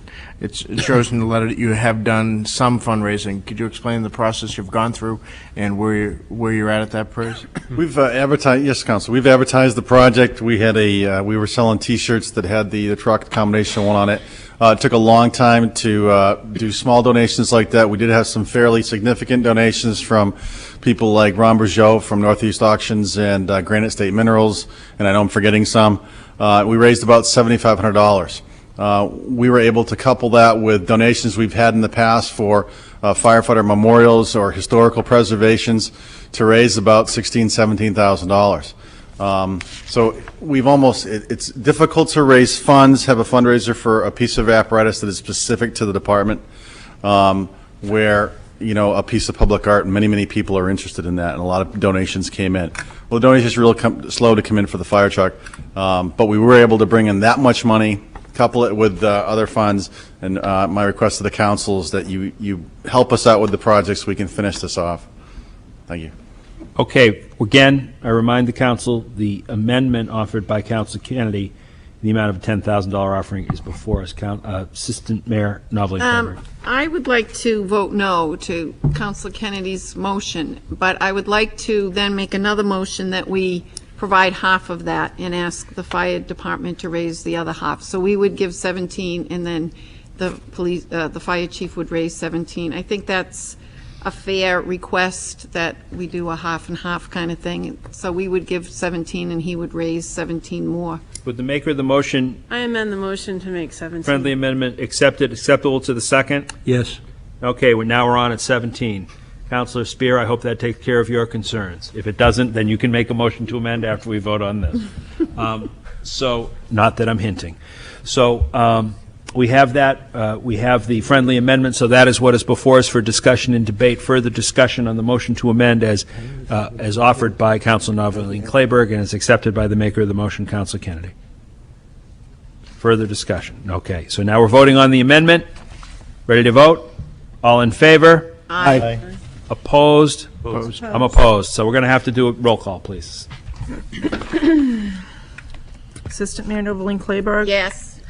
Councilor Lister. No. Councilor Hitchmonick. Yes. Councilor Spear. No. Councilor Dwyer. No. Councilor Coviello. No. Councilor Kennedy. Yes. Councilor Smith. No. Mayor Farini. No. And that fails, 3-8. We now go back to the motion in chief, and given the amount of discussion of different amounts, Chair would beg your indulgence to say that perhaps amendments at this point regarding amounts might not be successful, but you can certainly bring them if you wish. I won't rule them out of order. And with that, we have the motion in chief. Does anyone care to speak to this motion? Mr. Mayor? Councilor Lister? I would like to vote in favor of the amount of money that the fire chief is asking for all the reasons that the city manager just outlined. I think the police and the fire both have managed their budgets appropriately, and this is a piece of equipment that belongs to the city. It will bring us some pride, and so I would vote for the motion for the amount of money that the fire chief is asking for, in the spirit of cooperation with the fire department and the police as well. Further discussion. Councilor Coviello. As I said earlier, I was really torn on this, and what pushed me over the edge was Councilor Dwyer's comment, and I believe it as well for our buildings and everything else that the city owns. We need to take care of what we own, or don't own it. And I think it's an absolute perfect statement that sums it up. They've done a decent job of fundraising. They've done a great job of running the department with having a surplus. This is roughly 50% of their surplus. So I'm going to be in favor of the original motion. Further discussion. Councilor Kennedy. I won't be able to vote for it, and the reason being is that we just turned out a contract, and one of the things I felt uncomfortable with is the $40,000 payback. And so I feel that at this time, that's a lot to ask, and that, I'd be more than happy to help with fundraising, but I don't feel I can ask the city to pay that huge amount. Further discussion. Our Assistant Mayor Noveline Clayburgh. I will vote for the motion. I want to remind everyone that when it came to the 1% of the arts that is allowed to new construction in the city, that we didn't give it to the fire department. Yes, we did have Rusty, but we did not allocate those funds to the fire department at that time. So I feel that this is warranted. I also applaud you for the fundraising that you did, and I think it's again, Councilor Dwyer's comments and Councilor Lister's about maintaining the history of Portsmouth. I think it's an important effort for us to do. I'm going to pass the gavel at this time. Mayor Farini. I believe I voted, the only one who voted for the arts money for the fire station, and it's not hard for me to conceive of a 1950 Mack fire truck as a piece of functional art, not unlike buildings, but it's unique, and so I certainly support it, and I think it's in the community's best interest. Further discussion. Do we need a roll call vote on this? I think we do. So, all in favor? And we'll have a roll call, please. Assistant Mayor Noveline Clayburgh. Yes. Councilor Lister. Yes. Councilor Hitchmonick. No. Councilor Spear. Yes. Councilor Dwyer. Yes. Councilor Coviello. Yes. Councilor Kennedy. No. Councilor Smith. Yes. Mayor Farini. Yes, motion carries. We now move on to item 4. Thank you, Your Honor. The next item is request for a license regarding presence of nature, property located at 74 Congress Street, to install a projecting sign. What I'd like to do is have the Planning Director, Rick Tainter, walk you through this. We have multiple items from the Planning Department that I'll just ask him to continue to walk through. Thank you. This first item is a projecting sign license. It is like all of the other ones. There's nothing unusual about it. It conforms to zoning, and so the recommendation is that the recommendation from the Planning Board is that the City Council approve a revocable municipal license subject to the 3 conditions that are the standard conditions. This is the motion that we're looking for, Your Honor. So this is a motion to accept recommendation of the Planning Board with the aforementioned stipulations and approve the request of Sagel, Erlacher, and Kelly Maurer, owner of Presence of Nature, to install a projecting sign. So moved. Second. Discussion. Hearing none. All in favor? Aye. None opposed? It's unanimous. Thank you, Your Honor. Next item deals with the request from Richard and Linda Harding regarding 1808 Islington Street for proposed land transfer easements with the City of Portsmouth. Again, this is an item that was before the Planning Board. Yes, this came originally as a request for a proposal for land transfers with some actual transfer of some land to the city for basically drainage and conservation purposes, and that would be associated with the city transferring some land to the property owners for access to their driveway. In this case, as you see from the plans that you have, the existing driveway crosses over city land before it gets to Plains Avenue. It's a somewhat unusual situation because the entire area in this location, Plains Avenue, the old schoolhouse property, the Plains ball field, is all one undifferentiated area of land. There's no designated street. There are no designated parcels. So it's very unusual. It's one of these areas that over time has developed in a very informal way. It's out in the country, and now is the property owners are looking to for the potential of subdividing their property, and they need to get formalized access, driveway access, and sewer access. So this was presented to the planning board. It was reviewed by staff, went through a couple of iterations, and ultimately came up with the proposal that you see before you, which is, instead of being land transfers, is a set of 4 potential easements. There is a easement right at the left side of the plan, the west side of the plan, which is shown in orange in the plan. If you have a color plan, it's basically a combination of a driveway easement to include the existing driveway and also a sewer easement to provide 2 sewer connections to this the existing building, which has 2 dwelling units in it. So that's the first easement. That would be an easement from the city to the property owner. The second easement is a narrow easement, a rectangular easement in green that is a sewer easement from across the city property, this essentially portion of the schoolhouse lot, if it were a lot, to the Harding's property to provide for, basically to provide sewer across private land. The third easement, which is blue, is not actually an easement that the city is necessarily involved in. It's an easement across a portion of the Harding's property to the future lot that they hope to subdivide. And they've submitted a subdivision plan to the planning board, which will be considered next week. And the final easement is an easement that the Hardings will be granting to the city for stormwater drainage. We currently have stormwater going across there without benefit of an easement. So this would basically regularize that situation. So as I said, this started out as a request for land transfers, and through the city staff and planning board review, turned into a proposal for easements. Mr. Clifford, who's the engineer for the Hardings, I believe is here to answer any questions about the development that you may have. Okay, we need a motion. We need a motion to accept the planning board's recommendation as presented to authorize the city manager to execute the documents for this request, the so-called Harding easements. Does anyone? So moved. We have a motion. Do we have a second? Questions and discussion. Councilor Dwyer. It may not be possible to answer this question, but I know that this has been going on for a long, long time, and that this whole area is very confusing, and there have been many attempts. Is this one in what will be a series of more issues related to drainage and easements in that area, or does this do it? For the land shown in this plan, I believe this would do it. Okay. From your point of view, yes. Further questions, discussion? Hearing none, everyone ready to vote? All in favor? Aye. None opposed, passes unanimously. Thank you, Your Honor. Next item is report back request to rename the portion of Sherburne Road on the Pease International Trade Port. As you recall, on July 19th, the City Council meeting, the Council referred the request of Al Lepane of 460 Sherburne Road that the portion of Sherburne Road at Tradeport side of the gate be renamed. The Planning Board did meet on August 19 and voted unanimously to recommend that the portion of Sherburne Road on Tradeport not be renamed.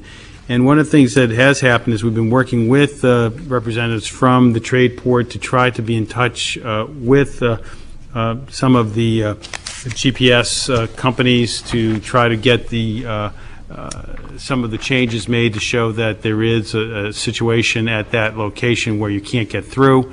And it's probably, Rick, what is about 18 months they figured that they'll go through? Probably. It happens as people buy new software or as they upgrade their GPS units. And so it takes a period of time for everybody to get on board. But basically, you have to get the new units in your car or start using the new software by Google Maps or Bing Maps or whatever to start seeing these changes made. We need a motion to accept the planning board's recommendation as presented. So moved. Second. We have a motion seconded. Discussion. Hearing none. All in favor? Aye. None opposed? Unanimous? Thank you, Your Honor. Next item is dealing with proposed rezoning of 2700 Lafayette Road, the former Fire Station 2, from Municipal District to Gateway District. Is pretty self-explanatory. We were successful in the auction, and now it needs to revert back to the predominant zoning in that area. Do we have a motion to schedule first reading of the proposed rezoning of 2700 Lafayette Road as presented? So moved. Second.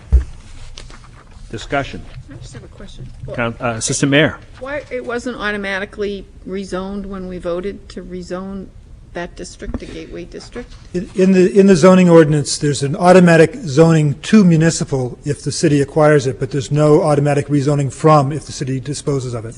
Okay. I get it. Thank you. Ready to vote? All in favor? Aye. Aye. None opposed? It's unanimous. The next item, again, I will ask the planning director to walk you through. Yes, this is the next in a series of often housekeeping issues and other changes to the revised zoning ordinance as we find, as we've experienced with using the new ordinance. And in this case, these are two items that were unchanged from the previous zoning ordinance, and that we just didn't pick up, that we should have probably looked at this as well. The first item is just an unusual conflict or reaction between the zoning ordinance and the building code, where the zoning ordinance for a number of years has had a limit of 8 dwelling units per dwelling in the garden apartment district, and that's the only district that you can have more than 4 units, except for the central business and business districts. And it turns out that because of the way a building is defined in the building code, you can, in effect, put a number of 8-unit dwellings together in something that looks to the outsider as if it's a single structure. So we had a proposal before us that was a series of 24-unit structures, and in effect they were 3 8-unit structures tied together. And we looked at this and determined or assumed that the reason for the 8-unit limit was an attempt to get control over the scale of residential structures in the garden apartment district. So what we did is we looked at a number of ordinances around the country. We looked at the actual existing buildings in Portsmouth, as you can see by the memorandum, and we have recommended, the planning board has recommended actually a numerical limit on the length of a building of 160 feet. So there's basically 3 changes to the ordinance that would do that. We just dispose of that 8-unit per dwelling limitation altogether. The second item has to do with accessory structure setbacks. We have an unusual situation that we discovered in looking at a development proposal in the central business district, in which case the primary buildings have no building setback, but accessory buildings have to be set back 10 feet from the lot line, which was, I think, something nobody ever looked at, and it was really not intentional. So we've proposed some changes in language to essentially allow accessory buildings to be as close to the lot line as the primary buildings, which seems to make sense to us. This would be bringing back for first reading at September 20th. So we need a motion to bring this back for first reading at the September 20 meeting. Second. Moved and seconded. These are the amendments to Article 5. All in favor? Aye. Aye. None opposed? It's unanimous. The next item, Your Honor, is request from the Foundation for Seacoast Health for placement of a sign for the community campus at the intersection of Lafayette Road and West Road. We did have a letter received from Attorney Peter Laughlin on behalf of the Foundation for Seacoast Health requesting placement of the sign for community campus at the intersection of Lafayette Road and West Road. Also attached a memorandum from Rick Tainter, a planning director, outlining the city staff recommendation to the planning board, the board's recommendation regarding this matter. On August 19th, the planning board voted unanimously to recommend that the existing multi-tenant sign on city property at the intersection of Lafayette Road and West Road be removed, and that a new sign identifying the Lafayette West Industrial Park and Community Campus be installed in the median of West Road at the same intersection with the design to be approved by the Planning and Public Works Departments. And I would just need a motion to accept the Planning Board's recommendation as presented, Your Honor. So moved. Thank you, Councilor Smith. Do we have a second? Second. Discussion. Hearing none. All in favor? Aye. None opposed? It's unanimous. Thank you, Your Honor. The next item is just informational. There is item number 3 that I want to just bring to your attention, the update on the percent of construction for the water treatment plant. This time, I'd make an offer to the City Council if they would like to go on a tour of the construction of the water treatment plant. We're about 55% complete. We could do it either a late weekday afternoon or an early Saturday morning. I was just looking for your preference, and I'd try to find a date. What's the preference of the City Council? That's all. Late afternoon or Saturday morning? Saturday morning. Saturday morning. What time Saturday morning? Late Early? afternoon. There's early and then there's early. Well, we can go, how about 8 a.m. on a I've seen Saturday? enough of them. I don't need. How about, okay, I know, about 8 a.m. on a Saturday morning, we leave from City Hall. 8 a.m. on a Saturday. All right. Sounds like a plan. All right, Saturday. That's all I have, Your Honor, unless there are questions of me. Questions for the city manager, Council Smith? Thank you. Just one quickly. Just wonder if the city manager can bring back a report for our next meeting on, some time ago in the Safe Routes to School Committee, we had approvals and for a lot of different items. And just want to know where we are on them. For instance, the first year of funding, we received funding for bicycle racks and so forth, and weebles to go into certain roads. But I just want to know, have we gotten those funds yet? I know we have to expend them first, and then the money's supposed to come back. Just want to kind of see where we are in the process. While the Safe Routes to School Committee is kind of in a hiatus right now, there was a lot of good work that was done over the 3 years that it was active, and just want to kind of follow through on those items. I will do that. Thank you. Further questions for the city manager? I'll ask, I don't know if it'd be appropriate, but at the next meeting, is it possible timely to get the data on the flag? Well, it was in my notes, September 20th. All right, so September 20th. We'll be back, Your Honor. We'll be back on September 20th. Anything in particular that you would like? Nope, just the data on how many versus how many were police, how many weren't, where the one, the whatever. I believe data that, you've kept. yeah, I believe that was scheduled in for September right. 20th. All right. Mr. Mayor. Yep. Would this be an appropriate time also to just commend the city manager and Chief Ferlin and Chief Leclerc and the city and the superintendent of schools for the emergency management meetings that they had recently to protect the city against the issues around the hurricane. As a former member of that group, I'd like the people out in TV land to know that a lot of people were thinking of them and working together to make sure that they were safe and that there was going to be power and food and shelter and in the event that was necessary. So I just would like to commend everyone for their involvement in that. Thank you. Thank you, Council Lister. I'm sure it's appreciated. Hopefully it is, and I'm sure the community appreciates their activity. City Manager, if you have nothing further, I'll proceed with the mayor's portion of the agenda.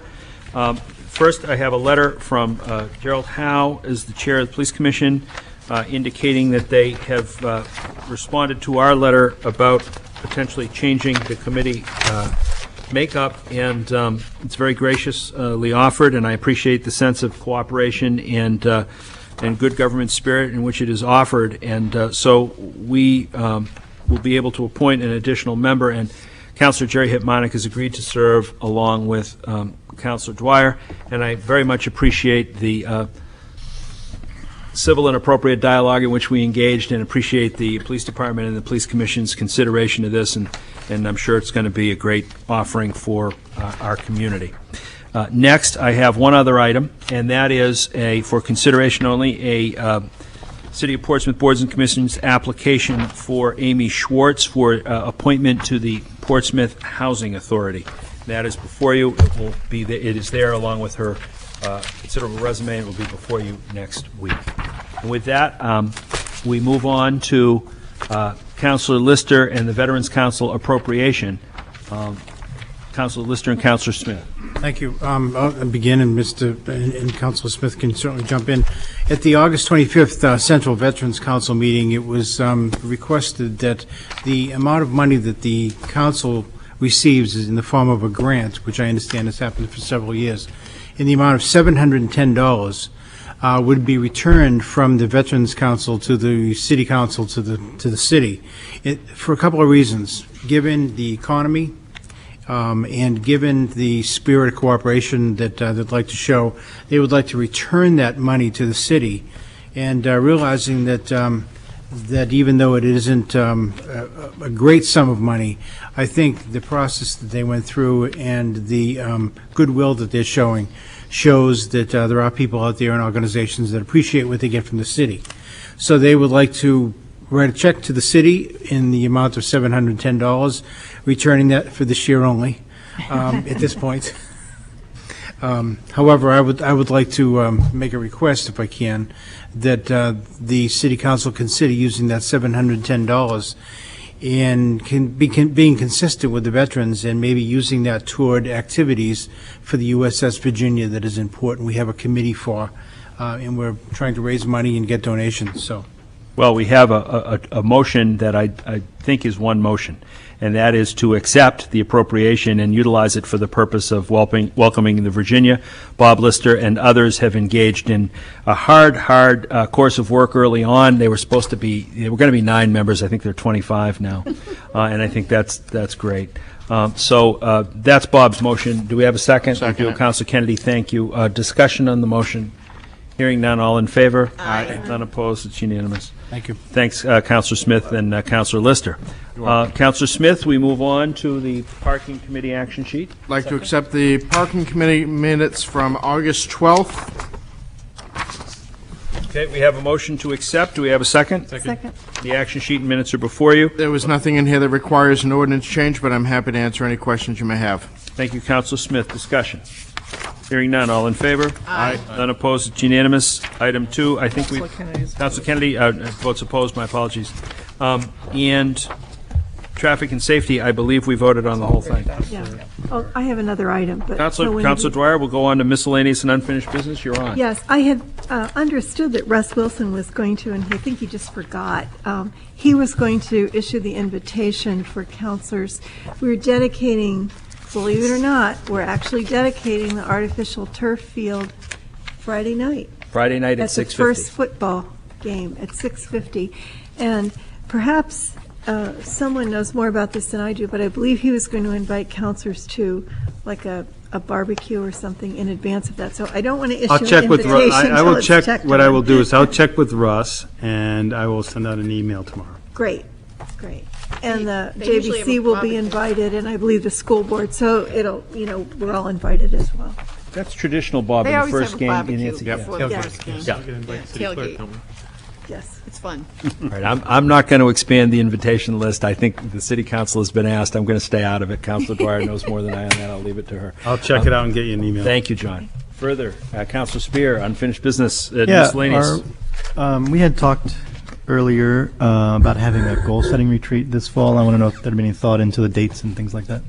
Well, we should, we want to probably look at. Why don't we, Your Honor, sit down with a calendar, and you and I can come up with a couple dates. We'll come up with some dates and see. At the next meeting, we'll put that on. Cool. That would be the retreat goal setting. And tracking. So we'll have last year's retreat goal setting in front of us as well. Further discussion? Anything on unfinished business, miscellaneous? Hearing none, Chair will entertain a motion to adjourn. Second. All in favor? Aye. None opposed? Thank you and good night. Thank you.